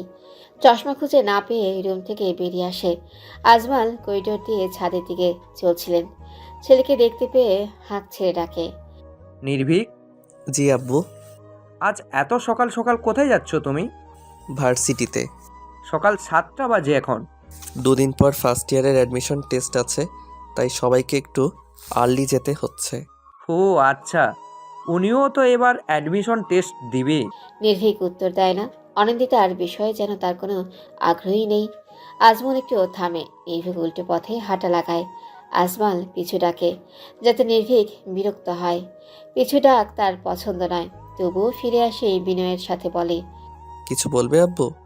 ভাবছিলাম অনির অ্যাডমিশন টেস্টটা দিতে তুমিও সাথে গেলে মন্দ হয় না। আব্বু আমি সমস্যা কোথায়? তোমারই তো ভার্সিটি। জানোই তো, অ্যাডমিশন টেস্টে ভার্সিটির ভেতরে ফর্মালিটি নট অ্যালাউ। এতে আমি কি করে সাহায্য করব আব্বু? পরীক্ষা তো আমি দিব না, নিজে নিজেই দিতে হবে। সেটা বলছি না, এত মানুষের মাঝে মেয়েটা অস্বস্তি বোধ করবে। তুমি ওকে সিট খুঁজে দিতে সাহায্য করবে, আর এক্সাম শুরু হওয়া অবধি সাহস দিবি। আব্বু সমস্যা কোথায় এতে? সাহস দিয়ে সাহায্য করতে বলেছি, অর্থনৈতিক কোনো কাজ নয় এটা। নির্ভীক কথা বাড়ায় না। বিরক্তি ঠেলে সম্মতি জানায়। নিচে আসতে চারুলতা খাবার হাতে ছুটে আসেন। নির্ভীক প্রথমে নাকচ করে দেয়। যেইভাবে নাস্তার টেবিলে বসবে অমনি চোখ যায় ডাইনিংয়ে থাকা অনিন্দিতার দিকে। এবার সে পণ করে পৃথিবী উল্টে গেলেও সে নাস্তা খাবে না। অনিন্দিতা তার দিকেই তাকিয়ে আছে। এদিকে চারুলতা নাছরবান্দা। অনিন্দিতা বুঝতে পারে নির্ভীক তার জন্যই এমন করছে। আলগোছে চলে যায় সে। যাওয়ার পূর্বে এক পলক তাকায়। চারুলতা ছুটে আসে অনিন্দিতার দিকে। অনিন্দিতা মাথা ব্যথার অজুহাত দেয়। নিহাল ভ্রু কুচকে বলে ওঠে, এখনই তো হেসে খেলে কথা বলছিলে অনি, মাথা ব্যথা কখন হলো? মাথা ব্যথা কি সময় নিয়ে আসে নিহাল ভাই? সেটাও ঠিক। আচ্ছা যাও তাহলে, রেস্ট নাও। চারুলতা অনিন্দিতার মাথায় হাত বুলিয়ে দেয়। অনিন্দিতা একটু হাসে। চারুলতাকে জড়িয়ে ধরে দ্রুত স্থান ত্যাগ করে। নিহাল দীর্ঘশ্বাস ফেলে নির্ভীকের উদ্দেশ্যে বলে, কোথাও যাচ্ছিস নির্ভীক? ভার্সিটিতে কাজ বলেছে। তুই এত সকালে নাস্তা করছিস যে? অফিসের কাজে সিলেট যেতে হচ্ছে। নির্ভীক ভ্রু কুচকে তাকায়। ভেবেছিল পারমিশন গ্র্যান্টেড করে নিহালের সাথে অনিন্দিতাকে ধরিয়ে দিবে, কিন্তু এখন তো সেটাও সম্ভব নয়। তবুও বলে, খুব বেশি দরকারি? হ্যাঁ। ভার্সিটি থেকে তোকে এক্সাম গার্ড হিসেবে লেটার দিয়েছিল যে? নিহাল পরপর দীর্ঘশ্বাস ফেলে। পরোটা ছিঁড়ে মুখে পুরে নেয়। ক্যান্সেল করে দিয়েছি, অফিসের কাজে ব্যাঘাত ঘটেছে। জানিসই তো, নতুন বিজনেস শুরু করেছি। নির্ভীক কিছু বলে না। নিহালের নতুন বিজনেস শুরু করাতে কেউই খুশি নয়। আজমল তো বেশ চটে গেছে ছেলের উপর। বয়স হয়েছে, একা হাতেই বিজনেস সামলান কি করে? 2 ছেলের এক ছেলেও তার বিজনেসের প্রতি আগ্রহী নয়। অতি মনোযোগী হওয়া মোটেও ভালো নয়। চারপাশে কি ঘটে যায় তার কোনো খেয়ালই থাকে না। যেমনটা একটু আগেই ঘটে গেল। তুমুল ঝনঝন শব্দ তুলে কাচের গ্লাসগুলো ভেঙে গেল, যার সম্পূর্ণ দায়ভার এসেছে হীরের উপর। বেচারি ফোনে মনোযোগী ছিল, চেয়ার টেনে বসতে গিয়ে টেবিলে থাকা গ্লাসের সেটটা ভেঙে ফেলেছে। শাহানা প্রচণ্ড রেগে গেলেন। হাতের কাছে কিছু পেলে আজকে আর রক্ষে থাকতো না। হীর পালিয়ে আসলো অনন্দিতার কাছে। ভেবেছিল গ্লাস ভাঙার অপরাধে অনন্দিতা তাকে দুটো কথা শোনাবে, অথচ তার কিছুই ঘটল না। ভেঙে যাওয়া গ্লাসের শব্দ মেয়েটার কানে পৌঁছায়নি। সে ক্যালকুলেটর নিয়ে হিসেব নিকেশ করছে। হীর লম্বা করে বেডে শুয়ে পড়ল। প্রচণ্ড বিরক্তি নিয়ে কাঠ গলায় অনন্দিতা বলল, কোনো কাজ নেই? পড়ার সময় ভেজাল করতেছিস কেন? আজব, আমি কি করেছি? তোমার ইচ্ছে হয়েছে তুমি পড়েছো, আমার ইচ্ছে হয়েছে আমি শুনেছি। অনন্দিতা কথা বাড়ল না, গভীর মনোযোগে অঙ্ক কষতে লাগলো। তবে ব্যাঘাত ঘটল কলিং বেলের শব্দে। তার উপর শাহানা চেঁচাচ্ছেন।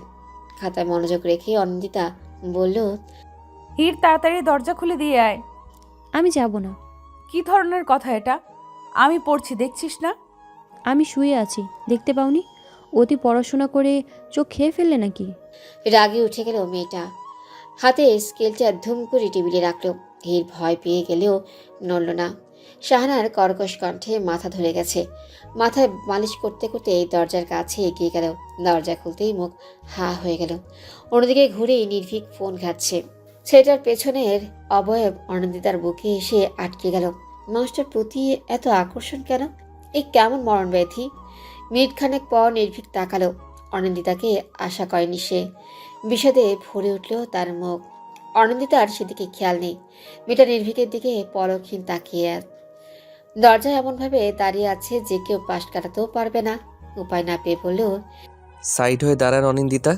নির্ভীকের কণ্ঠে চমকে যায় মেয়েটা। অপ্রস্তুত হেসে সাইড হয়ে দাঁড়ায়। নির্ভীক স্বস্তির নিঃশ্বাস ফেলে এগোয়। শাহানার সাথে কোনো এক বিষয়ে আলাপ করছে নির্ভীক। শাহানা প্রচণ্ড খুশি। আরশাদ বাসায় নেই। বাসা থেকে কয়েক কিলোমিটারের পথ এনএসইউ। জ্যামের কারণে ঘন্টাখানেক সময় লাগে। কিছুদিন যাবৎ ঠান্ডা লেগে যা তা কাণ্ড। নিঃশ্বাস নিতেও অসুবিধা হয়। চারুলতা তাকে বলেছিল বিষয়টা, তবু নির্ভীককে পাঠিয়েছে আবার। একগাল হাসলেন শাহানা। নির্ভীকের মাথায় হাত বুলিয়ে বললেন, বাঁচালে আমায়। জানোই তো আমার শ্বাসকষ্ট রয়েছে, তার উপর কয়েকদিন ধরে কড়া ঠান্ডা লেগেছে। সমস্যা নেই আন্টি, আমি অনিন্দিতাকে নিয়ে যাব। আপনি সাথে থাকলে ভালো হতো, তবে সমস্যা নেই। কথাটা খুব সুন্দর করে বললেও ভেতরে তিক্ত হয়ে আছে। কোনোভাবেই সে অনন্দিতাকে সাথে নিতে চাচ্ছিল না। তাই ভেবেছিল শাহানাকে কোনো কিছু বুঝিয়ে ম্যানেজ করবে। তবে পুরোটা ঘেটে খ হয়ে গেল। এখন তো শাহানাও যেতে চাচ্ছে না। কথায় আছে, হাতি বিপদে পড়লে পিঁপড়েতেও লাথি মারে। নির্ভীকের অবস্থা তদ্রুপ। প্রচণ্ড তিক্ত মেজাজে বেরিয়ে আসলো। সমস্ত কথায় আড়াল থেকে শুনেছে অনন্দিতা। মন যেন অতলে হারিয়েছে, সুখ যেন হাতের কাছে। কতটা সময় নির্ভীককে দেখতে পাবে ও? ইস, জ্যামটা যেন খুব বেশি হয়। সময় যত দীর্ঘ হবে নির্ভীককে ও তত বেশি সময় দেখা যাবে। দ্রুত রেডি হয়ে নেয় অনন্দিতা। নির্ভীক সময়ের অপচয় একদমই পছন্দ করে না। পরীক্ষার প্রিপারেশন বেশ ভালো। ভালোই চান্সটা পেয়ে গেলেই হয়। দোয়া পড়ে বেরিয়ে যায় মেয়েটা। নির্ভীকদের বাসার কলিং বেল চাপার আগেই দরজা খুলে যায়। শুভ্র সাদা শার্টের নির্ভীককে আইসক্রিমের মতোই লাগছে। ছেলেটার গালের খোঁচা খোঁচা দাড়িতে হাত বোলাতে ইচ্ছে হলো। অনন্দিতা তার ইচ্ছে দমাতে পারল না। ফট করে নির্ভীকের গাল ছুঁয়ে দিল। প্রচণ্ড পরিমাণে ঝটকা খেল নির্ভীক। পরীক্ষার দিন হওয়াতে তেমন কিছুই বলল না।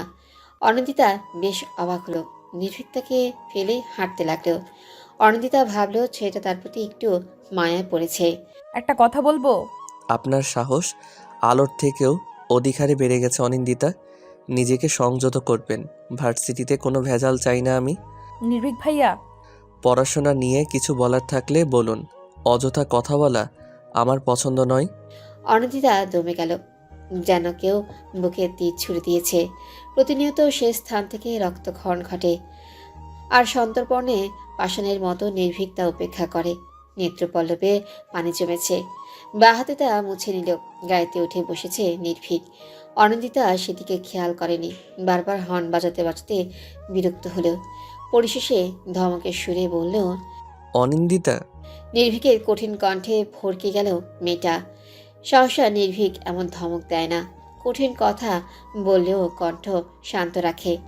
অকস্মাৎ নির্ভীক বেরিয়ে আসে। অনিন্দিতা মুখোমুখি হয়ে দাঁড়ায়। দু চারটে কড়া কথা শোনাবি, তখনই ফোনটা বেজে ওঠে। প্রচণ্ড রকমের বিরক্ত হয়, তবে স্ক্রিনে থাকা নামটা দেখে হেসে ফেলে। অকস্মাৎ এমন পরিবর্তনে হতবাক হয়ে যায় অনিন্দিতা। কথা শোনার চেষ্টা চালালে ও শুনতেও পায় না। তবে ফোনের অপর পাশের ব্যক্তিটি যে নির্ভীকের খুব প্রিয় তা মুখের ভঙ্গিমা দেখেই বোঝা যাচ্ছে। অনিন্দিতা আশাহত হলো। হঠাৎ করে মাথায় চওড়া হয়ে উঠল সেই মেয়েটার কথা, যাকে আলিঙ্গন করেছিল নির্ভীক। ফোনে কথা বলা শেষ হলে নির্ভীক এগিয়ে আসে, শান্ত স্বরে বলে, চলুন। অনিন্দিতা উত্তর দেয় না। ডোর খুলে গাড়িতে উঠে বসে। এনএসইউ ভার্সিটির পরীক্ষা হলের কাছে এসে গাড়ি পার্ক করে। উপদেশ দেওয়ার বিন্দুমাত্র ইচ্ছে নেই, তবুও দিতে হবে। আজমাল বারবার করে বলে দিয়েছে সাহস দিতে। নির্ভীক সেদিকে পাত্তাই দিল না, শুধু বলল, যে কোনো সমস্যা হলে গার্ডকে প্রশ্ন করবেন। যেহেতু আপনি শপথ নিয়েই ফেলেছেন, তাই ভালো করে পরীক্ষা দিন। আশা করি এবার চান্স না পেলে পাগলামি করবেন না। অনিন্দিতা খিচের হাসে। নির্ভীকের কথায় পৃষ্ঠে বলে, কিছু সময় পাগলামি করতেই হয়, যাকে ছেঁচড়ামিও বলা চলে। ঘন্টা বেজে ওঠে। ছুটে যায় অনিন্দিতা। নির্ভীক তাজ্জব বনে গেছে। সে বুঝতে পারে না এইটুকু মেয়ের এত তেজ কি করে। দীর্ঘশ্বাসে ভরে ওঠে চারপাশ। শান্তির জন্য হলেও রোজকে কল করা দরকার। পরীক্ষাটা খুব ভালো হয়েছে অনিন্দিতার। ফুল মার্ক না পেলেও 90% নাম্বার থাকবেই। 80% মার্ক হলেই চান্স পাওয়া যাবে। কোনো আড়ষ্টতা ছাড়াই পরীক্ষা দিয়েছে সে। যদিও দুটো মেয়ে তাকে গ্যাপ দেওয়া নিয়ে উত্ত্যক্ত করেছে, সেদিকে পাত্তা দেয়নি। নির্ভীক তার কাছে সব থেকে বড় ট্রফি, যা পাওয়ার জন্য 1 বছর গ্যাপ নিতান্তই তুচ্ছ। ভার্সিটির সুন্দরী ম্যাডাম মেহেরিমার সাথে কথা বলছে নির্ভীক। দুজনের বয়সের পার্থক্য তেমন নেই। মেহেরিমা এনএসইউতেই পড়াশোনা করেছে, ভাগ্যক্রমে লেকচারারও হয়ে গেছে। সব থেকে মজার বিষয়, ভার্সিটির বাচ্চা ছেলেরাও ওকে প্রেমপত্র পাঠায়। কেউ বা শখের বসে, কেউ বা সিরিয়াস মোডে। প্রতিটা প্রেমপত্রই তীক্ষ্ণ বুদ্ধি দিয়ে প্রত্যাখ্যান করে সে। নির্ভীক, তুমি কিন্তু ভারী মজার মানুষ। তেমন কিছু না, তবে হাসতে ভালোবাসি। জীবন তো হেসে খেলেই যায়, তাই না? হ্যাঁ সেটাই। আমাকে দেখো, বয়স 25 পেরোলো, বিয়ে ইচ্ছা হয়নি, হাসি মজাতেই বেশ ভালো আছি। নির্ভীক হাসে। মেহেরিমা কলিগ হিসেবে খুবই ভালো। বয়সের পার্থক্য খুব অল্প হওয়াতে তুমি করেই সম্বোধন করে। যদিও ভার্সিটির অনেকের কাছে সেটা দৃষ্টিকটু মনে হতে পারে, তাতে কোনো সমস্যা নেই ওদের। মেহেরিমার সাথে আজকে পরীক্ষা নিয়ে কিছু কথা বলে নিল। পরীক্ষা প্রচণ্ড হার্ড হয়েছে এবার। নির্ভীক সামান্য খুশি হলো, পরক্ষণে ফুটো বেলুনের মতো চুপসে গেল। অনিন্দিতা এবারও কি পাগলামি করবে? বিষয়টা খুব লজ্জাজনক। কোনোভাবে অনিন্দিতার বিষয়টা সকলে জেনে গেলেই তখন জটলা বাঁধবে। ফ্যামিলি বা কি ভাববে?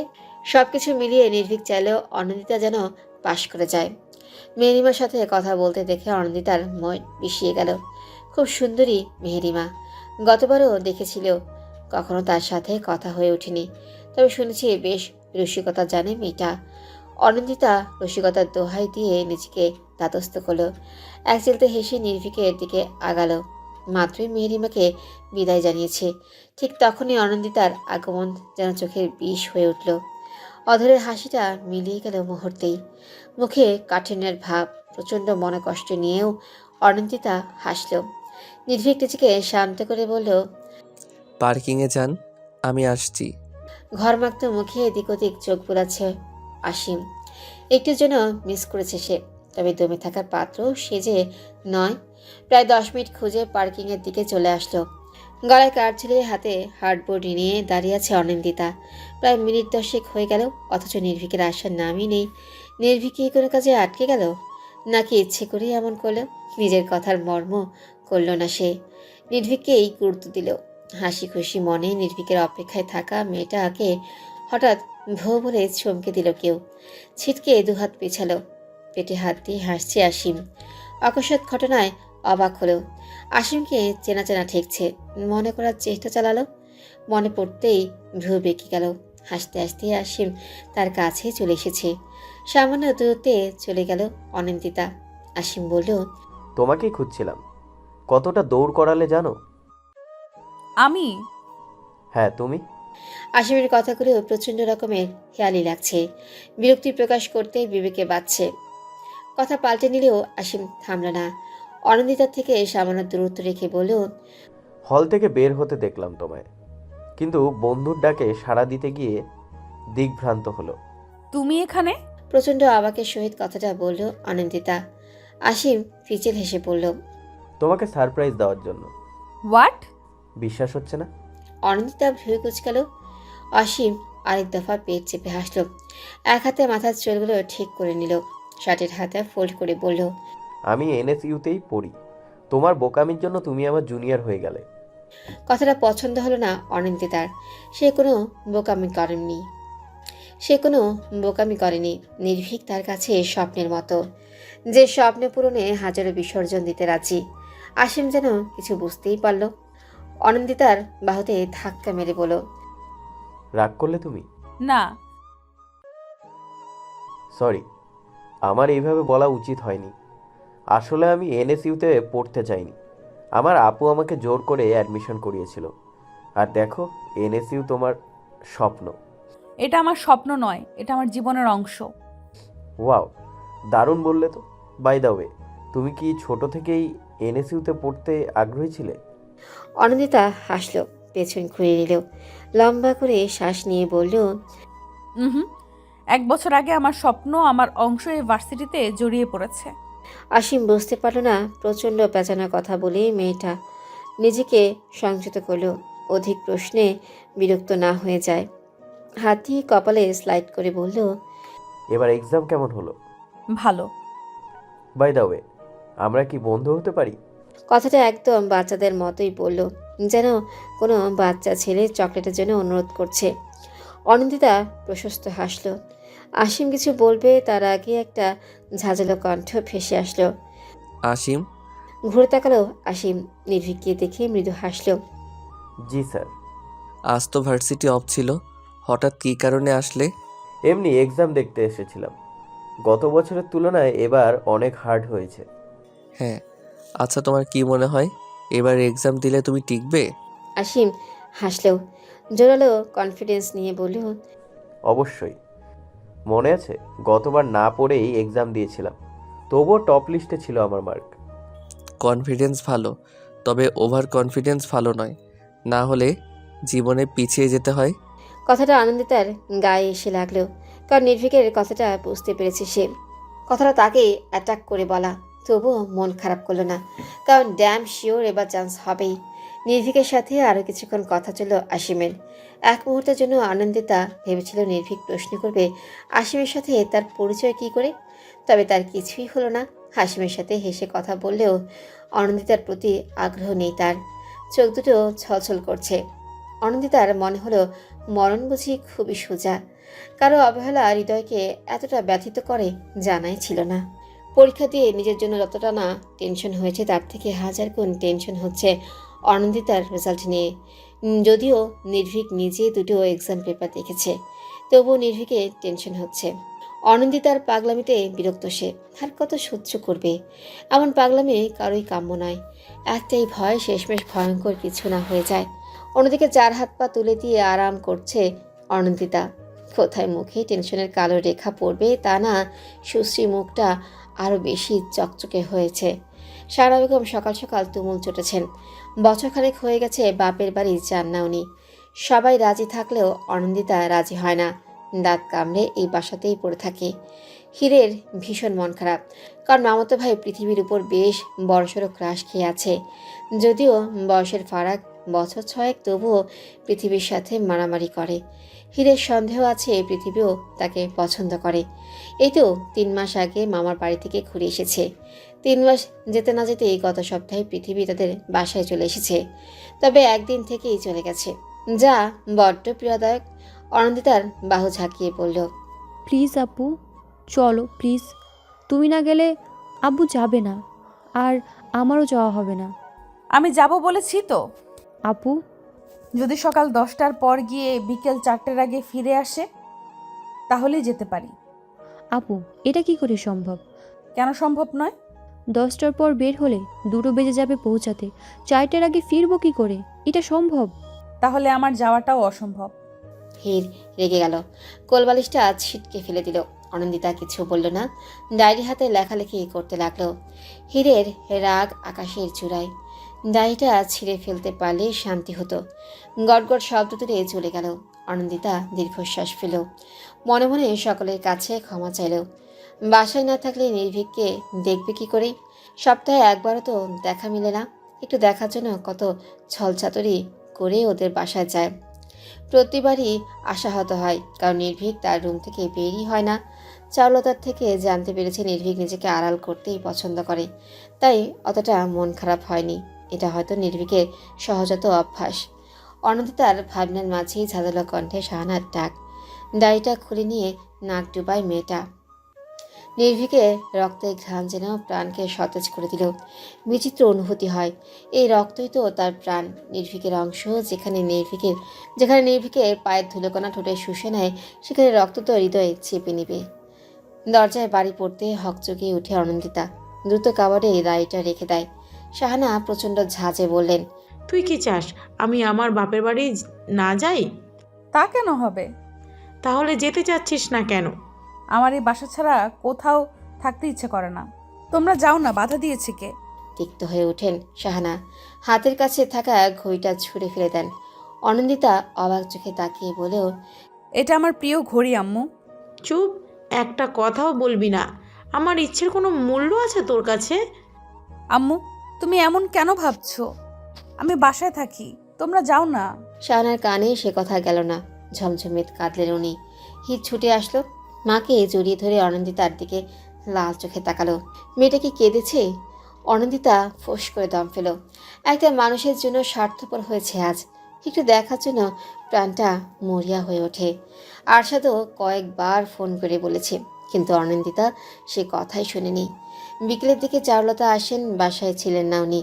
কাজের মেয়েটা জানালেও অনন্দিতার জন্য শাহানা কেঁদে ভাসিয়েছেন। এক প্রকার ভয় পেয়ে গিয়েছিলেন অনন্দিতার কোনো ক্ষতি হলো নাকি, সে আশঙ্কায় ছুটে এসেছেন। শাহানা, কি হয়েছে বলো তো?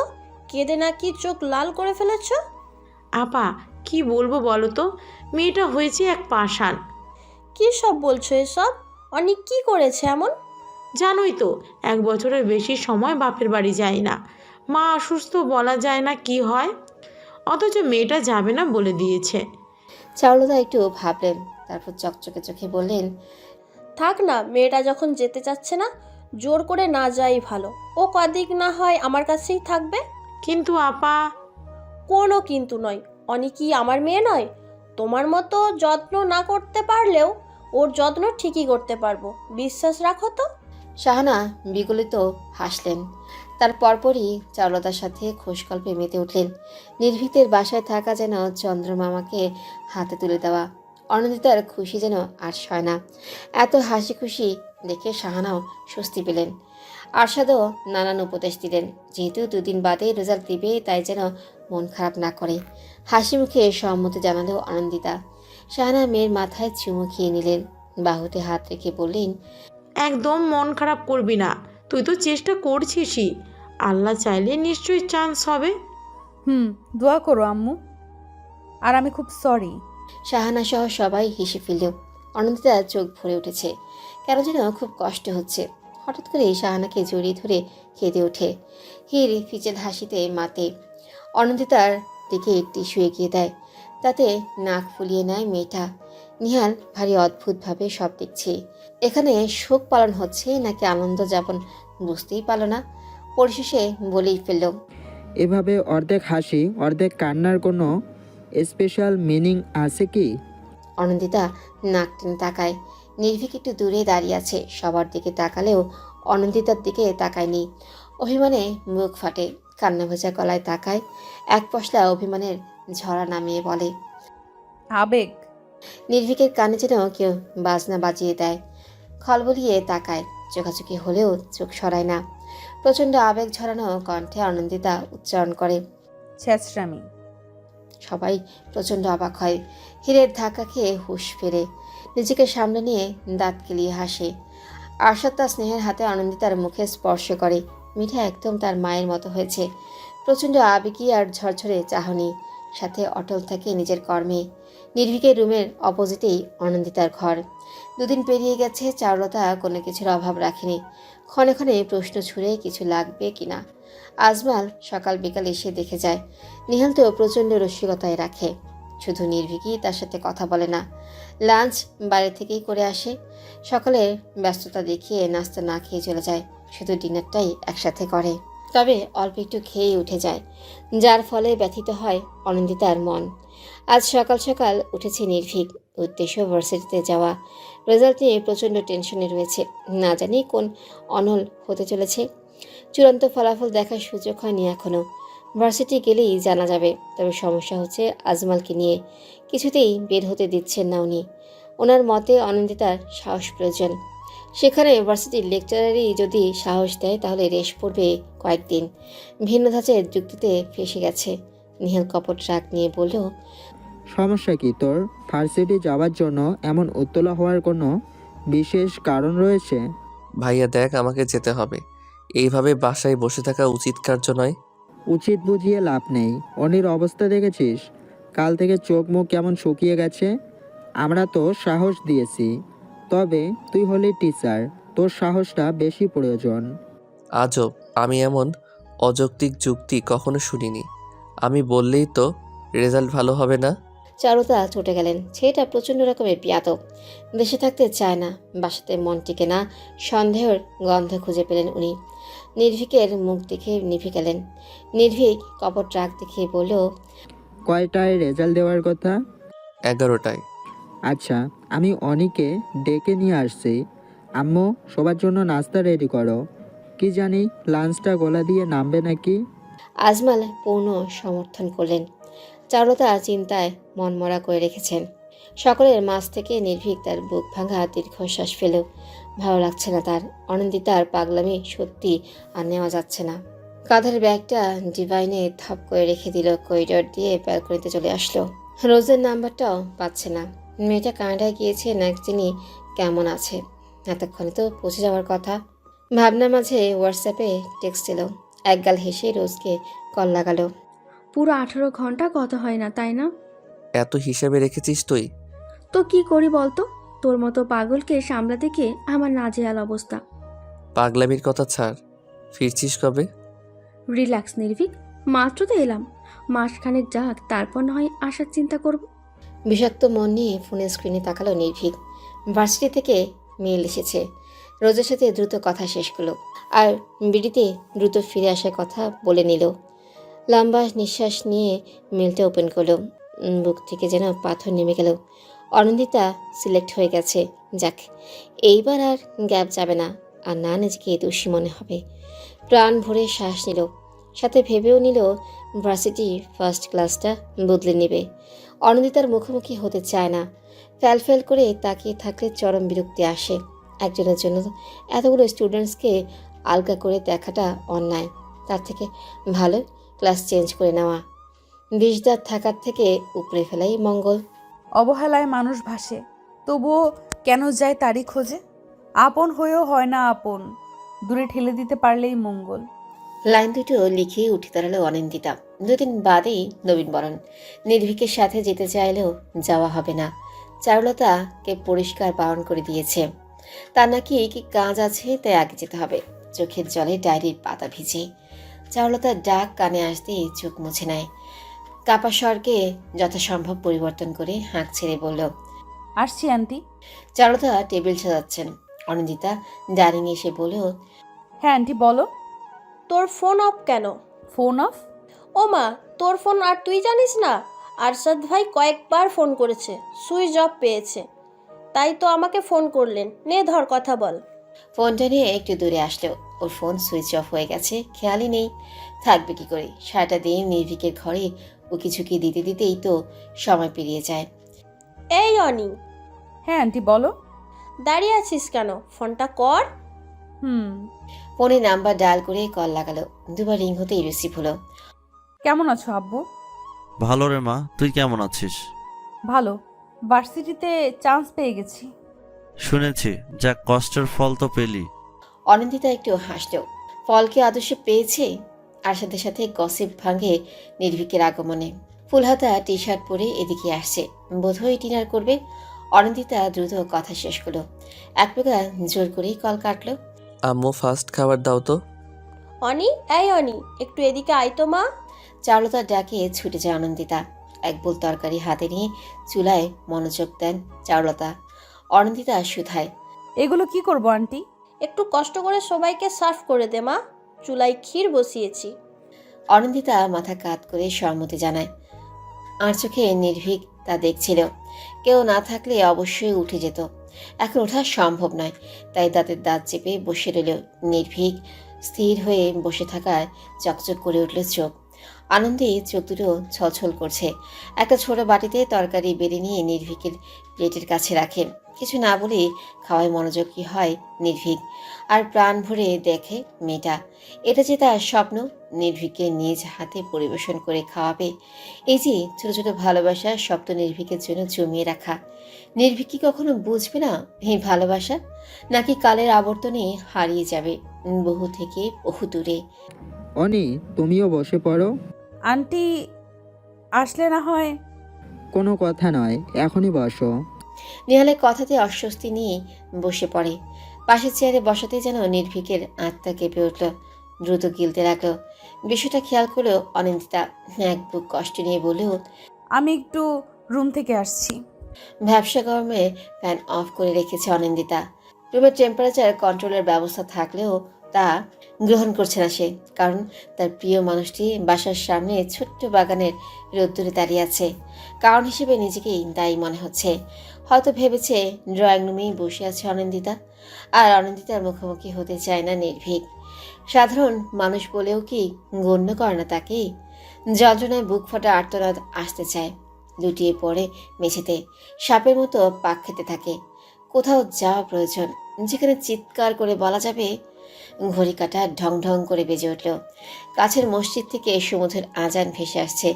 নিজেকে ঠিকঠাক করে মাথায় ঘোমটা টেনে উরু হয়ে বসে সে।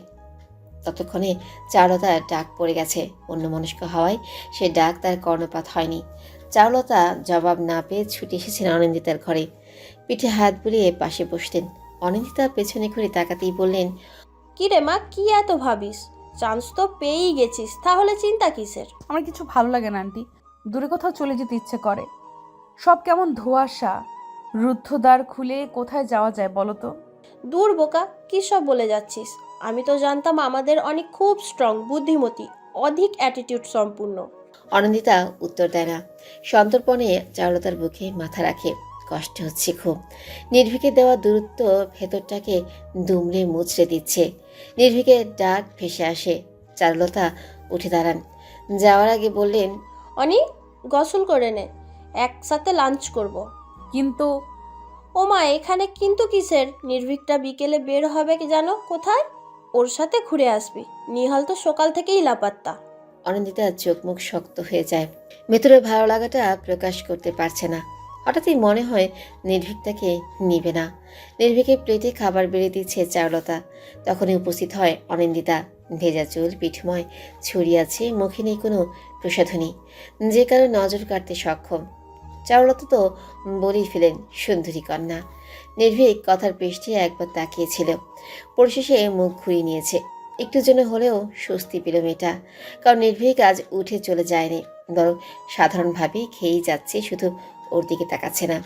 আজমল অফিসে আছেন। লাঞ্চ টাইমে ফোন দেন রোজ। এখনও ফোন দিয়েছেন, তাই দূরে সরে গেলেন চারুলতা। নির্ভীকের দিকে বারবার তাকাচ্ছে, অথচ নির্ভীকের হেরফের নেই। তাই খাওয়ার দিকে দৃষ্টিপাত করল সে। হঠাৎ ভেসে আসলেও চিরচেনা শীতল কণ্ঠস্বর। অনিন্দিতা। এই একটি কণ্ঠ যে কারো মনে বসন্ত জাগিয়ে দিতে পারে তা বোধহয় ভাবেনি ছেলেটা। মুখে খাবার থাকায় তালুতে উঠে যায়। দ্রুত পানি এগিয়ে দেয় নির্ভীক। একটু গাঢ় কণ্ঠে বলে, এত অমনোযোগী কেন? বড়সড় দুর্ঘটনা ঘটাবে নিশ্চিত। মাথা নিচু করে নেয় অনিন্দিতা। কান দিয়ে যেন আগুন বের হচ্ছে। হঠাৎ কেন লজ্জা লাগছে? অনিন্দিতা শুনুন। প্রচণ্ড অবাক হয়ে তুতলে যায় অনিন্দিতা। চোখ দুটো গোল আকার ধারণ করেছে। নির্ভীক একটু হাসে। এই প্রথম অনিন্দিতার মুখোমুখি হাসলেও নির্ভীক। হঠাৎ এমন পরিবর্তন অনিন্দিতার অন্তঃকরণে ব্যথা অনুভব করায়। কাপা ঠোঁটে বলে, জি। একটা কথা বলি, রাখবেন? বলুন। সতর্ক হয় নির্ভীক, একটু ঝুঁকে ফিসফিস করে বলল, আম্মু আপনাকে নিয়ে ঘুরতে যেতে বলেছে। আমি বারণ করিনি, কারণ এর ফলে আম্মু সন্দেহ করতে পারে। আপনি প্লিজ একটা অজুহাত দেখিয়ে বলবেন যাবেন না। আচ্ছা। অনিন্দিতা খুশি মনে উত্তরটা দেয়, কারণ নির্ভীক এই প্রথম তাকে এইভাবে ডেকেছে। হন্তদন্ত হয়ে আসেন চারুলতা, চোখে মুখে চিন্তার ছাপ ব্যক্ত হয়ে নির্ভীক বলে, কি হয়েছে আম্মু? চারুলতা আহমেদ, তোর আন্টির শাশুড়ি অসুস্থ, হসপিটালে অ্যাডমিট আছেন। আমাকে এখনই যেতে হবে, ফিরতে রাত হবে। অনিকে ফেলে কোথাও যাস না। আম্মু, তুমি অনিন্দিতাকে সাথে নিয়ে যাও। ওর শরীরটা ভালো নেই। নির্ভীকে বিরক্তি দেখে অনিন্দিতা মুখ খুলে আশ্বস্ত করে বলে, আন্টি আমি যেতে পারবো। প্রয়োজন নেই। হসপিটালে ফিনাইলের গন্ধে তোর সহ্য হয় না, অসুস্থ হয়ে আর এক কাণ্ড রটে যাবে। কাউকে কিছু বলার সুযোগ না দিয়ে চারুলতা বেরিয়ে যায়। পিলারে খুশি মারে নির্ভীক, কেঁপে ওঠে অনিন্দিতা, অস্ফুট স্বরে বলে, নির্ভীক ভাইয়া। আপনার সাহায্যের প্রয়োজন নেই আমার। পাগল হয়ে যাব আমি। কেন আপনি হিটদের সাথে গেলেন না? এইদিকে আমার আম্মু এক আকাশ সমান বিশ্বাস নিয়ে আপনাকে রেখেই চলে গেলেন। ড্যামিট। মাথা নিচু করে নেয় অনিন্দিতা। প্রচণ্ড ভয়ঙ্কর লাগছে নির্ভীককে।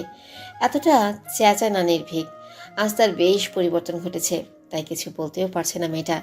চেয়ারে বসে টেবিলে দুহাত রেখে মাথা ঠেকায় নির্ভীক।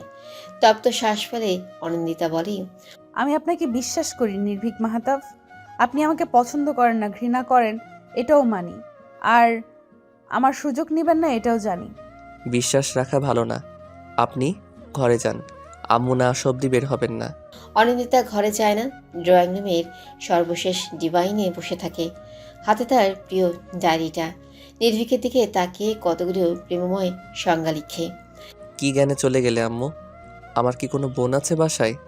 অনিন্দিতা আর আমি পুরো ফ্ল্যাটে একা। যদি বাজে কোনো বিষয় হয়ে যায়? তুই আমার ছেলে নির্ভীক, ভরসা আছে তাই রেখে এসেছি। ভরসা আছে, আমি সেটা পালনও করব। কিন্তু লোকজন কি ভাবতে পারে বলো তো? অবিবাহিত ছেলে মেয়ে একই ফ্ল্যাটে, তার উপর যুবক যুবতী। ভাবতে পারছো আম্মু?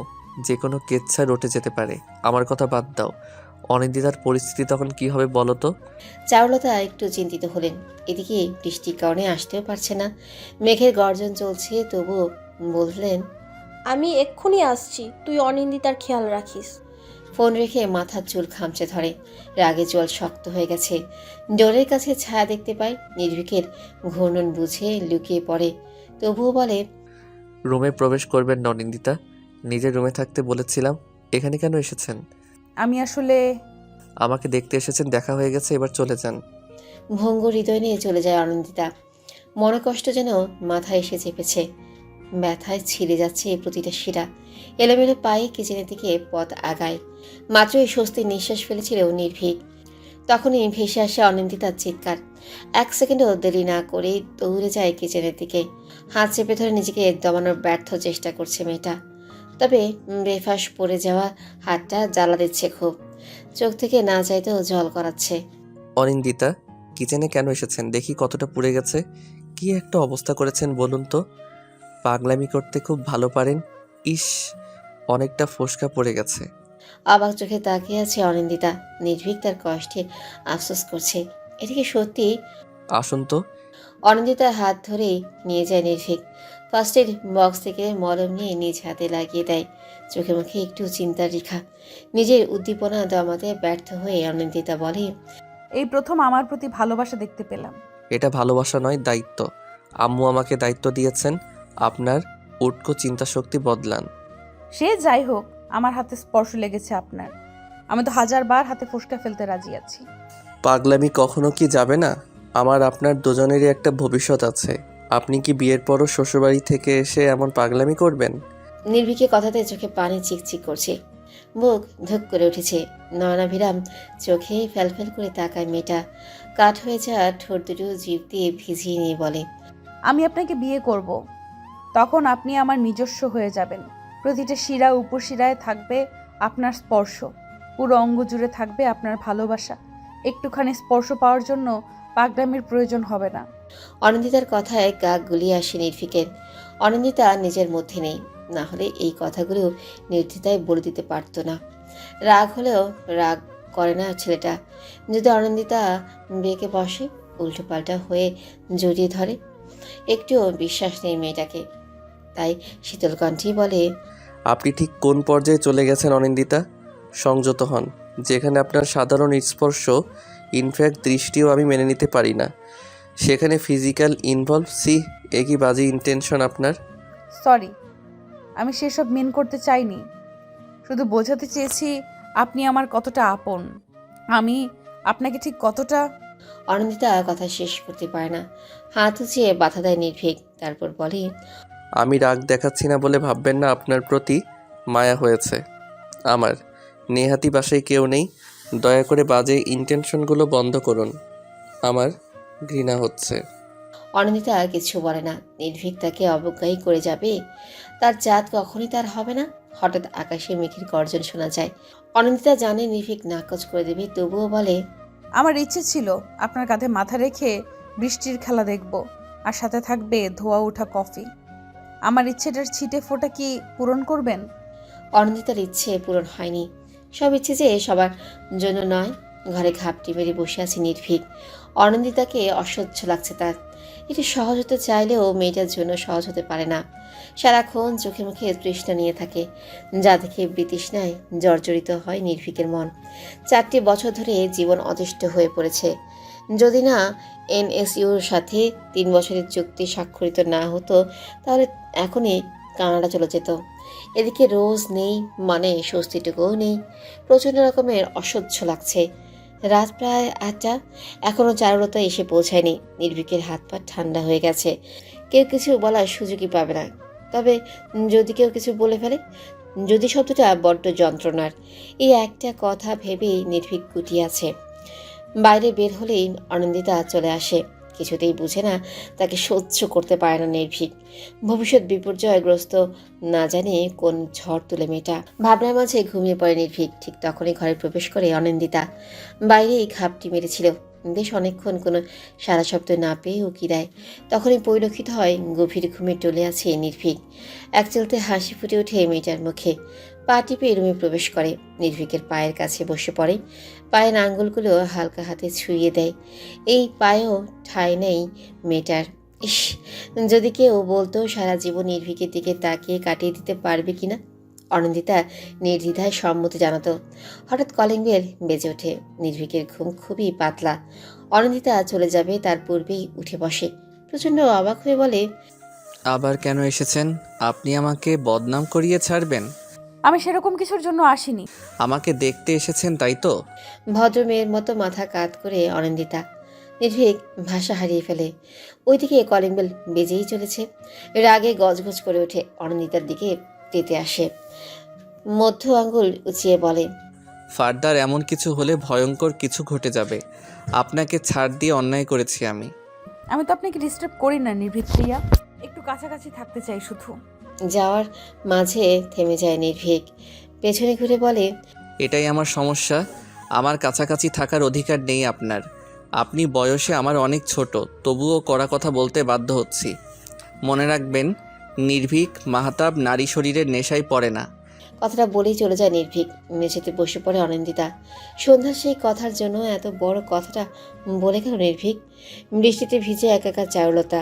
বাসায় গাড়িগুলিও ছেলে আর স্বামী নিয়ে গেছে।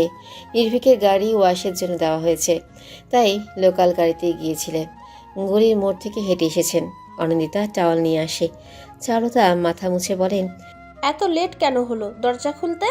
আমি ঘুমিয়েছিলাম আম্মু, আর অনিন্দিতার রুমে কলিংয়ের শব্দ পৌঁছায় না। আরে এভাবে কেন বলছিস? আমি অন্য কিছু মিন তো করিনি, শুধু বলেছি অনিমা যা তো আমার ঘর থেকে শাড়ি নিয়ে আয়, ভিজে শরীরে ঘরে যাবো না। অনিন্দিতা চলে যায়। চারুলতা নির্ভীকের মাথায় হাত বুলিয়ে বললেন, আমার সোনা ছেলে, তোর প্রতি আমার পূর্ণ বিশ্বাস আছে। এমন কিছু করবি না যাতে আমরা অসম্মান হই। আর এমন কাজ করবে না কখনো। পরিস্থিতি ঠিক নেই, কিছু না ঘটলেও মানুষ ঘটিয়ে ছাড়বে। সকাল সকাল বেরিয়েছে নির্ভীক। ঘুম থেকে উঠে অনিন্দিতা তাই বুঝতেই পারল। সে বুঝে গেছে নির্ভীক তার থেকে পালিয়ে বেঁচেছে। চারুলতা কাল আসার সময় নীল রঙের শাড়ি নিয়ে এসেছেন। আজ সেটাই পরবে অনিন্দিতা। পার্পল শাড়িটা থাকলে পার্পল শাড়িটাই পরতো, তবে সেই শাড়িটা তার গায়ে ওঠেনি। ভালোই হয়েছে নির্ভীকের সাথে বসে যখন যাওয়া হবে না পার্পল শাড়ি পরে কি লাভ। অনন্দিতা সাজগোজ পছন্দ করে, তবে বেশ অনেক দিন ধরে সাজে না। আজ সাজবেই, নির্ভীকের মনের মতোই সাজবে।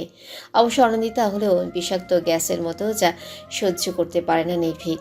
শাড়ি পরে চুলগুলো ছেড়ে দিল, হালকা মেকআপে মিষ্টি দেখতেই লাগছে। রুম থেকে বের হতেই আজমালের সাথে দেখা। অনন্দিতা শুধালো, আজ অফিসে যাবেন না আঙ্কেল? শরীরটা ভালো নেই, তোকে পৌঁছে দেওয়ার জন্যই যাব না ভেবেছিলাম। এখন দেখি শরীরটাই ম্যাচ ম্যাচ করছি। সমস্যা নেই আঙ্কেল, আমি একাই যেতে পারবো। ও কি কথা, আজ প্রথম দিন একা কেন যাবি? নিহালও তো যাচ্ছে, ওর সাথেই যাবি। জুসের গ্লাস নিয়ে করিডোরে দিয়ে আসতে আসতে এই কথাটা বললেন চারুলতা। আজমালও সম্মত জানালো। অনন্দিতা কিছু বলতে চেয়েও বলল না। চারুলতা গ্লাসে এগিয়ে বললেন, নাস্তা করে যাবি না? বাসা থেকে খালি পেটে বের হতে নেই, জুসটা খেয়ে যা। আচ্ছা, নির্ভীক ভাইয়া এত আগেই চলে গেলেন যে? বলিস না আর, পুরো বজ্জাত ছেলে। দেখ, বন্ধুদের সাথে আড্ডায় মজেছে। আজ তো ওর সব বন্ধুরাই আসবে ভার্সিটিতে। সবার দোয়া নিয়ে বের হয় অনন্দিতা। নিহাল গাড়িতে অপেক্ষা করছে।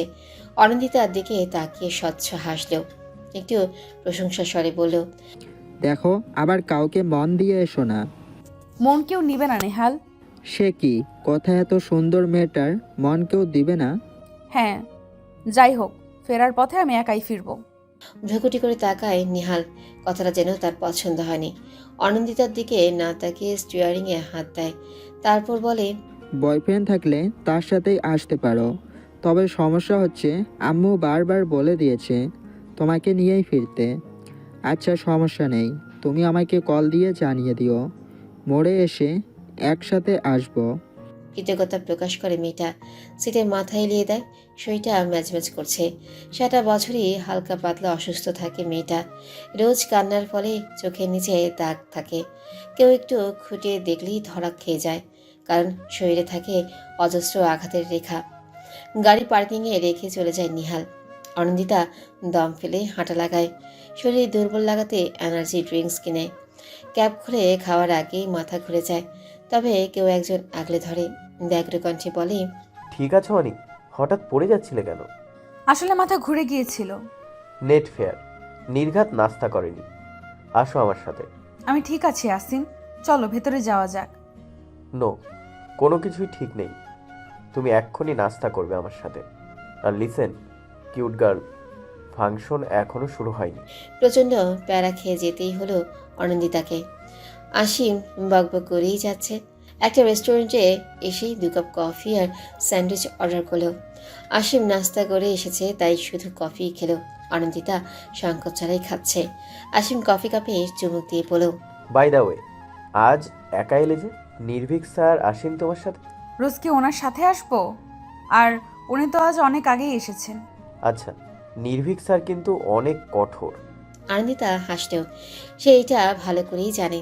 আসিম কিছুক্ষণ নীরব থেকে আনন্দিতার উদ্দেশ্যে শুধালো, তুমি কি কোনো কারণে আপসেট?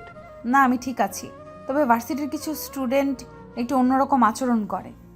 আচ্ছা, আসো আমার সাথে, আমি প্রবলেম সলভ করে দেব।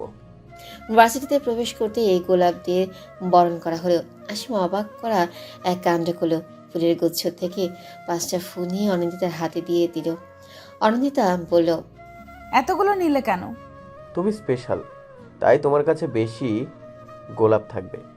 খলবলিয়ে হাসে অনন্দিতা। আসিম একটু গায়ে পড়া, তবে খুব ভালো। অনন্দিতা আসিমের সাথেই হাঁটতে লাগলো। ফুল হাতে নির্ভীকের কথাই ভাবছে সে। এনএসইউর বিশাল ক্যাম্পাসে দাঁড়িয়ে আসিম চিৎকার করে ডাকলো, attention guys, look the beautiful girl, she is my personal friend. I hope ওকে কেউ বিভ্রান্ত করবে না। যদি এমন কিছু হয় তো জানোই তো কি হবে। সবাই আনন্দিতার দিকে তাকালো। আসিমের পড়াশোনা আর সৌন্দর্য দুটোরই নাম ডাক আছে, সাথে বাবার পাওয়ার। ছেলেটার এমন কাণ্ডে হতবাক হয় অনন্দিতা। আসিম অনন্দিতার দিকে তাকাতেই অনন্দিতা চোখ পাখায়, যার অর্থ তুমি পুরো পাগল। এসে থেকে চোখ ঘুরিয়ে ঘুরিয়ে খুঁজেই চলেছে এক মানবকে, কিন্তু সেই মানবের দেখাই পাওয়া যাচ্ছে না। মুখটা কেমন করছে, শূন্যতা যেন ওকে আঁকড়ে ধরেছে। হন্তদন্ত হয়ে খুঁজেই চলেছে নির্ভীককে। অনুষ্ঠান শেষ হয়েছে বেশ অনেকক্ষণ। বেশিরভাগ সময় আসিম তাকে সাথে রেখেছে।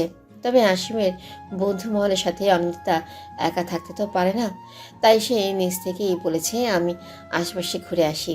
আসিম বারণ করেনি, সে নিজেও বোধহয় স্পেস খুঁজছিল। অনিন্দিতার সাথে দেখা হয় মেহেরিমার, হাত উঁচিয়ে ডাকে অনিন্দিতাকে। একটু অবাক হয় সে, মেহেরিমার কাছে গিয়ে বলে, good afternoon miss. Good afternoon. এইভাবে ছুটছো কেন অনিন্দিতা? শাড়ি পরে আছো, পা পিছলে যাবে তো। অ্যাকচুয়ালি মিস, ওকে, এক্সপ্লেন করার প্রয়োজন নেই। তোমাকে খুব মিষ্টি লাগছে। বাই দ্য ওয়ে, তুমি বোধহয় বিব্রত হয়েছো। নো মিস, অনিন্দিতাকে বলতে দেয় না মেহেরিমা। মৃদু হেসে অনিন্দিতা শাড়ির আঁচল ঠিক করে দেয়। ভারী অবাক হয় মেয়েটা। মেহেরিমা বলে, আমি অসমের বড় বোন। হ্যাঁ। ইয়েস, ও আমাকে তোমার কথা বলেছে আরো 5-6 মাস আগে। ও, তোমাকে বলতেই হয়, শুধুমাত্র এনএসইউতে অ্যাডমিশনের জন্য 1 বছর গ্যাপ দেওয়া সত্যিই দুষ্কর কাজ। আই এম ড্যাম শিওর তুমি তোমার লক্ষ্যে জয় করবে অতি শীঘ্রই। শুক্রিয়া মিস। ওকে রিয়ার, আমি যাচ্ছি। আসিমের সাথে একদিন এসো বাসায়। হাত নাড়িয়ে চলে গেল মেহেরিমা। অনিন্দিতা চোখ বিচলিত হলো। চাতক পাখির মতো খুঁজেই চলেছে এই প্রিয় ব্যক্তিটিকে। চোখ যায় ক্যান্টিনের দিকে, মুখটা থক করে ওঠে। নির্ভীকের সাথে রোজ অনেক ক্লোজ হয়ে দাঁড়িয়ে আছে। অনিন্দিতা আর নিতে পারে না, দৌড়ে চলে যায় বাইরে। অসতর্কতার কারণে শাড়ি পিছলে পড়ে যায়। দুটো মেয়ে দেখেও না দেখার ভান করে। অনিন্দিতা একা ওঠার চেষ্টা করে। পায়ের হাঁটুতে বোধহয় ছিলে গেছে, ব্যথার টনক নেড়ে যাচ্ছে। হঠাৎ একটা হাত তার সামনে আসে, হাতে হাত রেখে উঠে দাঁড়ায়। নিহালের দৃষ্টি বিচলিত। সে শুধায়, এভাবে পরে গেলে কি করে? এর জন্যই শাড়ি পরা একদমই পছন্দ নয়। দেখি কতটা ব্যথা পেয়েছো। আসো, হসপিটাল থেকে ওয়াশ করে যাবে। আমি ঠিক আছি নিহাল ভাই, চলুন বাসায় যাব। একদম নয়, আগে হসপিটালে যাবে, দেন বাসায়। আচ্ছা, একটু বসো, আমি নির্ভীককে নিয়ে আসি। ও ডিপার্টমেন্ট থেকে ট্রিটমেন্ট করার ব্যবস্থা করে দিবে। সারপ্রাইজটা কেমন দিলাম বলতো? তোর বক বক না শুনলে আসলেই ভালো লাগে না, তাই চলে এলাম। তুই কানাডায় ফিরছিস কবে? তোকে ছাড়া দিন চলে না ইয়ার। রোজের দিকে তাকিয়ে হাসছে নির্ভীক। এই মেয়েটা তার হাসির কারণ। 2 দিন আগেই রোজকে বলেছিল ভালো লাগছে না, আর তাই রোজ চলে এসেছে। কৃতজ্ঞতার দৃষ্টি দিয়ে নির্ভীক বলল, মনে হয় না যেতে পারবো আগামী 2 বছর। মাথা পুরো নষ্ট হয়ে যাচ্ছে। অনিন্দিতার পাগলামি বেড়ে গেছে, আমি আর নিতে পারছি না। তুই ওকে সত্যিটা কেন বলছিস না? আমরা কতদিন লুকাবো বিষয়টা? আই ডোন্ট নো ইয়ার, তুই প্লিজ তোর বাসায় ম্যানেজ কর, আমি খুব তাড়াতাড়ি কিছু একটা করব। আরে সেটাতে প্রবলেম নেই, মম ড্যাড এই বিষয়ে সমস্যা করবে না। বাট তুই কতদিন অনিন্দিতার থেকে এভাবে পালাবি? তুই তো পাগল হয়ে যাচ্ছিস। আঙ্কেলকে আমি বলবো কানাডার কথা। নির্ভীক চেয়ার টেনে বসে। রোজ তার মসৃণ হাতে নির্ভীকের মাথায় হাত বুলিয়ে বলে, তুই ঠিক আছিস তো? আমিও আর নিতে পারছি না। আমি কি অনিন্দিতার সাথে কথা বলবো? নো, ও বুঝবে না। তুই জানিস কাল কি হয়েছে? ওফ, আই ক্যান্ট এক্সপ্লেইন ইয়ার। আই এম ড্যাম শিওর বিয়ের পর ও এমন পাগলামি করবে। তখন আমি কি করব বলতো? মান সম্মান বলে কিছু থাকবে? নাক ফুলিয়ে বসে রোজ। নির্ভীকের শার্টের কলার ঠিক করে দিয়ে বলে, না পারফেক্ট। হেয়ালি করছিস কেন? স্টফিয়ার, তুই আমার সাথে কানাডায় যাবি। এমনিতেও তোকে ছাড়া আমি থাকতে পারি না, আর বিড়িতে থাকা সম্ভব নয়। কথাটা বলেই নির্ভীকের কাঁধে মাথা রাখে রোজ। নির্ভীক একটু করে হাসে। স্বস্তিটা এই মেয়ের মাঝেই পাওয়া যায়, তাই তো এত ভালোবাসে। 10 মিনিট খোঁজার পর ক্যান্টিনে নির্ভীকের দেখা মিলে। নিহাল এক প্রকার ছুটেই আসে। নির্ভীকের কপালে ভাঁজের সৃষ্টি হয়। নিহাল পরপর শ্বাস ফেলে ঢকঢক করে পানি পান করে। কি হয়েছে তোর, এভাবে হন্তদন্ত হয়ে আসছিস যে? 10 মিনিট ধরে পুরো ভার্সিটি খুঁজে চলেছি তোকে। আমাকে খুঁজছিস কেন? তোর ফোন অফ। আসলে অনিন্দিতা পরে গিয়ে ব্যথা পেয়েছে। কথাটা শোনার মাত্রই বিষাক্ততা ছেয়ে যায় নির্ভীকের চোখে মুখে। মুখ দিয়ে বিরক্তিকর শব্দ তুলে। এই মেয়েটা শান্তি দিবে না। সত্যি দেশান্তর হতে ইচ্ছে করছে। বাসায় ফিরে রেস্ট নিচ্ছে অনিন্দিতা। 3 দিন ইউনিভার্সিটিতে যাওয়া লাগবে না বলে দিয়েছেন চারুলতা। নাছরবন্ধা আনন্দিতা পড়াশোনার দোহাই দিয়েছে, যার ফলে আজমাল বলেছেন কয়েকদিন নির্ভীক তাকে পড়াবে। কথাটা শুনে চোখ চকচক করে উঠেছে। রাত প্রায় 8:30। চারুলতা খাবার নিয়ে এসেছেন। অনেক খাবারগুলো খেয়ে নে তোমা, বেড রেস্ট করতে হবে এই কদিন। আমি নিচে যেতে পারতাম আন্টি। শুধু শুধু কষ্ট করলে তুমি। কথা বাড়াস না মা, খাবার কি খাইয়ে দেবো? আচ্ছা। ভাতের লোকমা বাড়ি দেয় চারুলতা। অনন্দিতা সন্তর্পণে তার মুখে তুলে। ফোনটা বেজে ওঠে। হির ফোন করেছে। রিসিভ হতেই হির বলে, এই আপু, ব্যথা পেলে কি করে? তোমার এনএসিওর প্রথম দিনের নাজেহাল অবস্থা? বাহ, কাকে দেখে পিছলে গেলে তুমি? জিজুর নামটা বলো প্লিজ। থামবি তুই? আশ্চর্য, তোর দিওয়ানা থাকতে আমাকে ফোন করেছিস কেন? গলায় ঝুলে গেলেই তো পারতি। দিওয়ানাটা কে? বাসায় ফিরে আয়, তারপরই বোঝাবো তোকে। আমি তোকে আঙুল দিয়ে দেখিয়ে দিব দিওয়ানাটা কে। ফোন রাখে অনন্দিতা। খাওয়া প্রায় শেষ। চারুলতা বলে, নির্ভীক পড়াতে আসবে, বই নিয়ে বস অনি। ডায়েরি বের করে অনিন্দিতা। নির্ভীকের হাস্যোজ্জ্বল ছবিটা নিয়ে হাসে। উজ্জ্বল শ্যাম রঙের সুশ্রী মুখ নির্ভীকের। আচ্ছা, কোনো মানুষই তো পারফেক্ট নয়, তাহলে নির্ভীকের খামতিটা কোথায়? হাজারো পলক ফেলে ও খামতি খুঁজে পায় না অনিন্দিতা। অনিন্দিতা ঠিক হয়ে বসুন। সদরদরজার ওপাশ থেকে কথাটা বলে নির্ভীক এলোমেলো হয়ে বসেছিল সে। নিজেকে ঠিকঠাক করে নির্ভীককে উদ্দেশ্য করে বলে, আপনি আসতে পারেন। নির্ভীক আসে। অনন্দিতা এক পলক তাকিয়ে চোখ নামিয়ে নেয়। নির্ভীকের দিকে ফ্যাল করে তাকাবে না আর। যথাসম্ভব লুকিয়ে প্রিয় মানুষটাকে দেখে যাবে। ফিজিক্সের বই নিয়ে একটু ঘাটাঘাটি করে নির্ভীক। অনন্দিতাকে বলে, আপনার প্রথম আর শেষ ক্লাসটা আমার, অর্থাৎ ফিজিক্স আর ইংলিশ দুটো ক্লাস রয়েছে, তাই আমি ভার্সিটিতে যা পড়াবো এই 3টে দিন সেগুলোই পড়াবো আপনাকে। আচ্ছা। অনন্দিতার বাড়তি কথা না পেয়ে স্বস্তির নিঃশ্বাস ফেলে নির্ভীক। তবু অনন্দিতাকে একটা বিষয় বলে, এনএসসিও রুলস কি জানেন? না মানে, আমি তো যেতে পারবো না কয়েকদিন। কথাটা মিনমিনে স্বরে বলেই অনন্দিতা। নির্ভীক ভ্রুকুটি করে তাকার। অনন্দিতা উদ্দেশ্যে ছিল শুধুই এনএসইউতে চান্স পাওয়া। কি রুলস আছে না আছে তার প্রতি কোনো আগ্রহ নেই।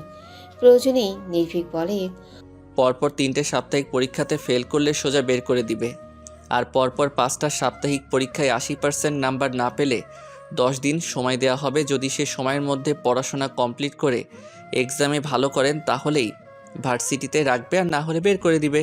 তাই আল্লাহর ওয়াস্তে একটু মনোযোগী হবেন। জি, আমি মেনে চলবো সব রুলস। ওকে, তাহলে দেখুন ফিজিক্সের প্রথম অধ্যায়ে আজ কি পড়াবো। অনন্দিতা পড়ায় মনোযোগী হয়। নির্ভীকের জন্য পাগলামি কমবে না ঠিকই, তবে পাগলামি চলবে মনে মনে। আজ বিকেলের ঘটনা। পা ওয়াশ করার পর নির্ভীকের সাথে এসেছে অনন্দিতা, কারণ নিহালের কোনো কাজ পড়ে গেছে। নির্ভীক এই সুযোগটাই চেয়েছিল। একটা খোলা মাঠের দিকে নিয়ে যায় অনন্দিতাকে। অনন্দিতার এতটাই বিশ্বাস যে সে একবারও প্রশ্ন করেনি কেন তাকে এখানে নিয়ে আসা হলো।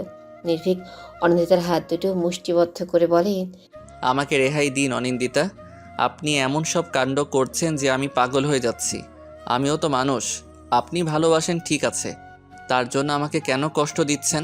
আমি আপনাকে কষ্ট দিচ্ছি? হ্যাঁ দিচ্ছেন। আমার দিকে এলোমেলো দৃষ্টিতে তাকিয়ে থাকেন, আমার জন্য ছুটে আসেন, পড়াশোনা করেছেন শুধুই আমার জন্য।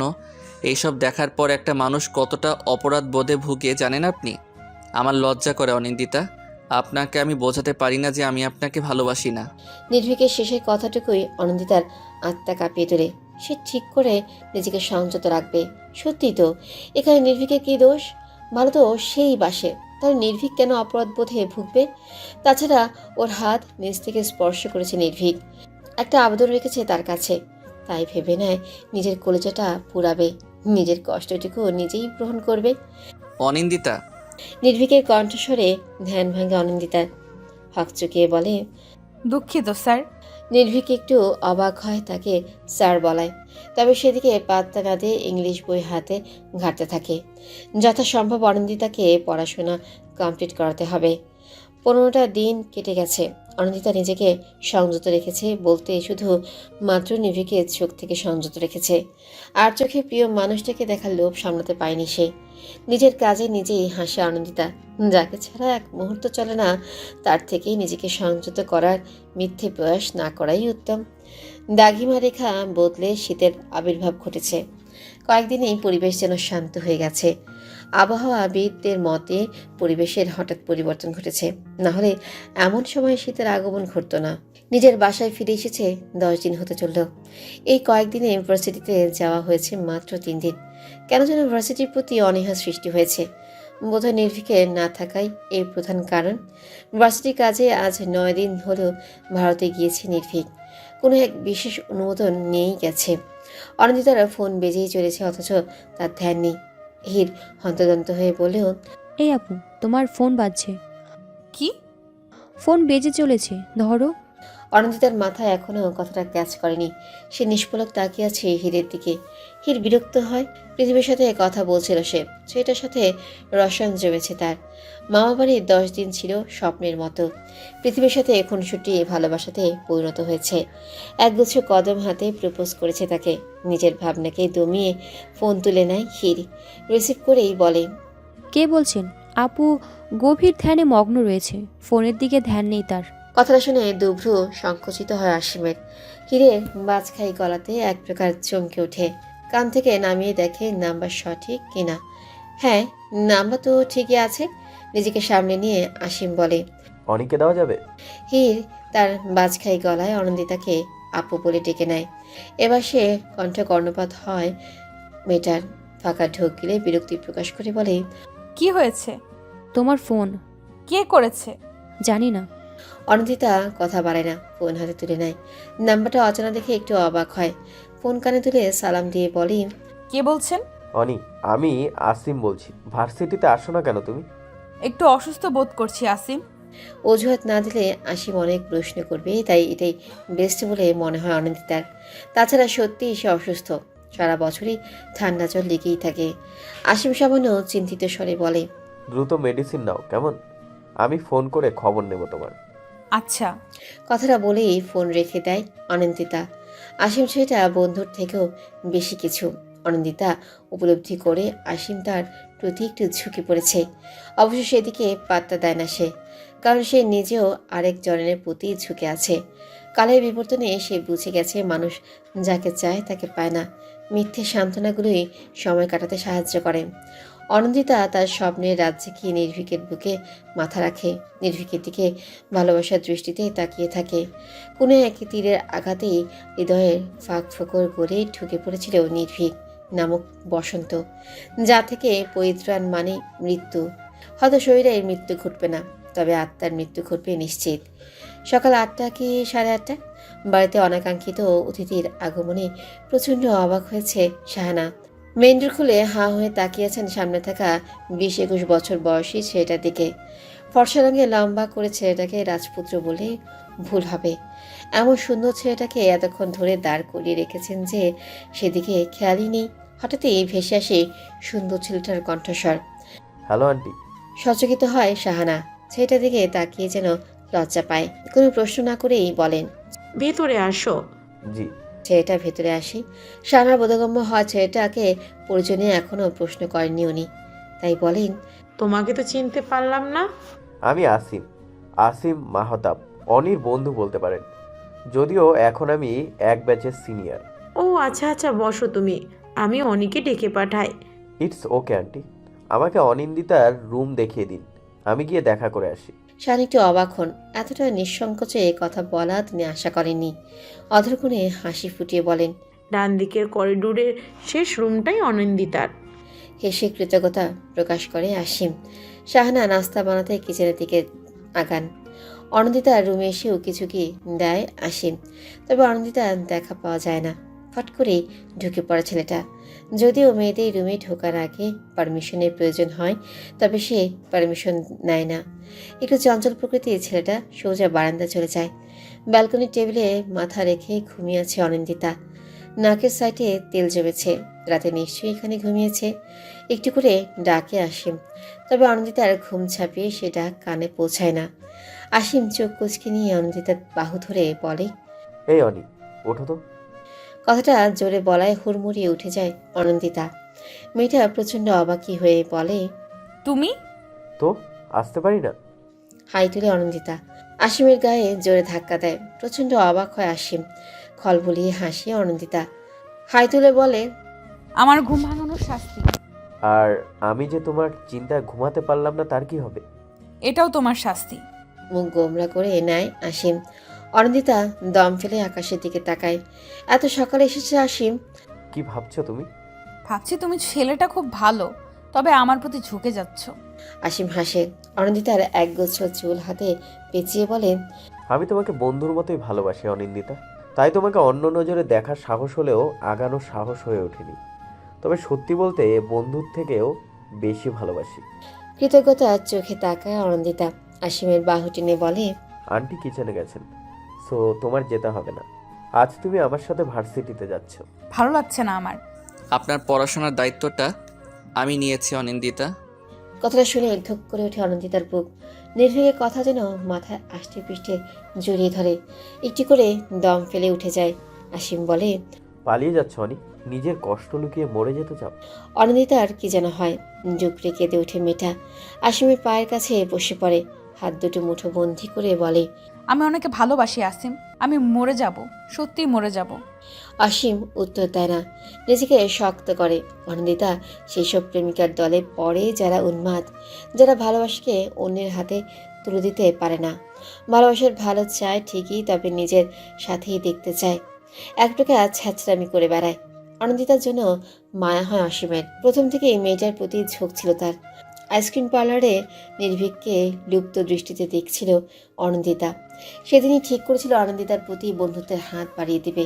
তবে কোথাও একটা সুপ্ত ভালোবাসা জাগে, যার ফলে সে নিজেকে ধাতস্থ করে অনিন্দিতার খেয়াল রাখবে। তবে এটাও সত্য, অনিন্দিতার প্রতি অনুভূতি আঘাতে দেয়নি ছেলেটা।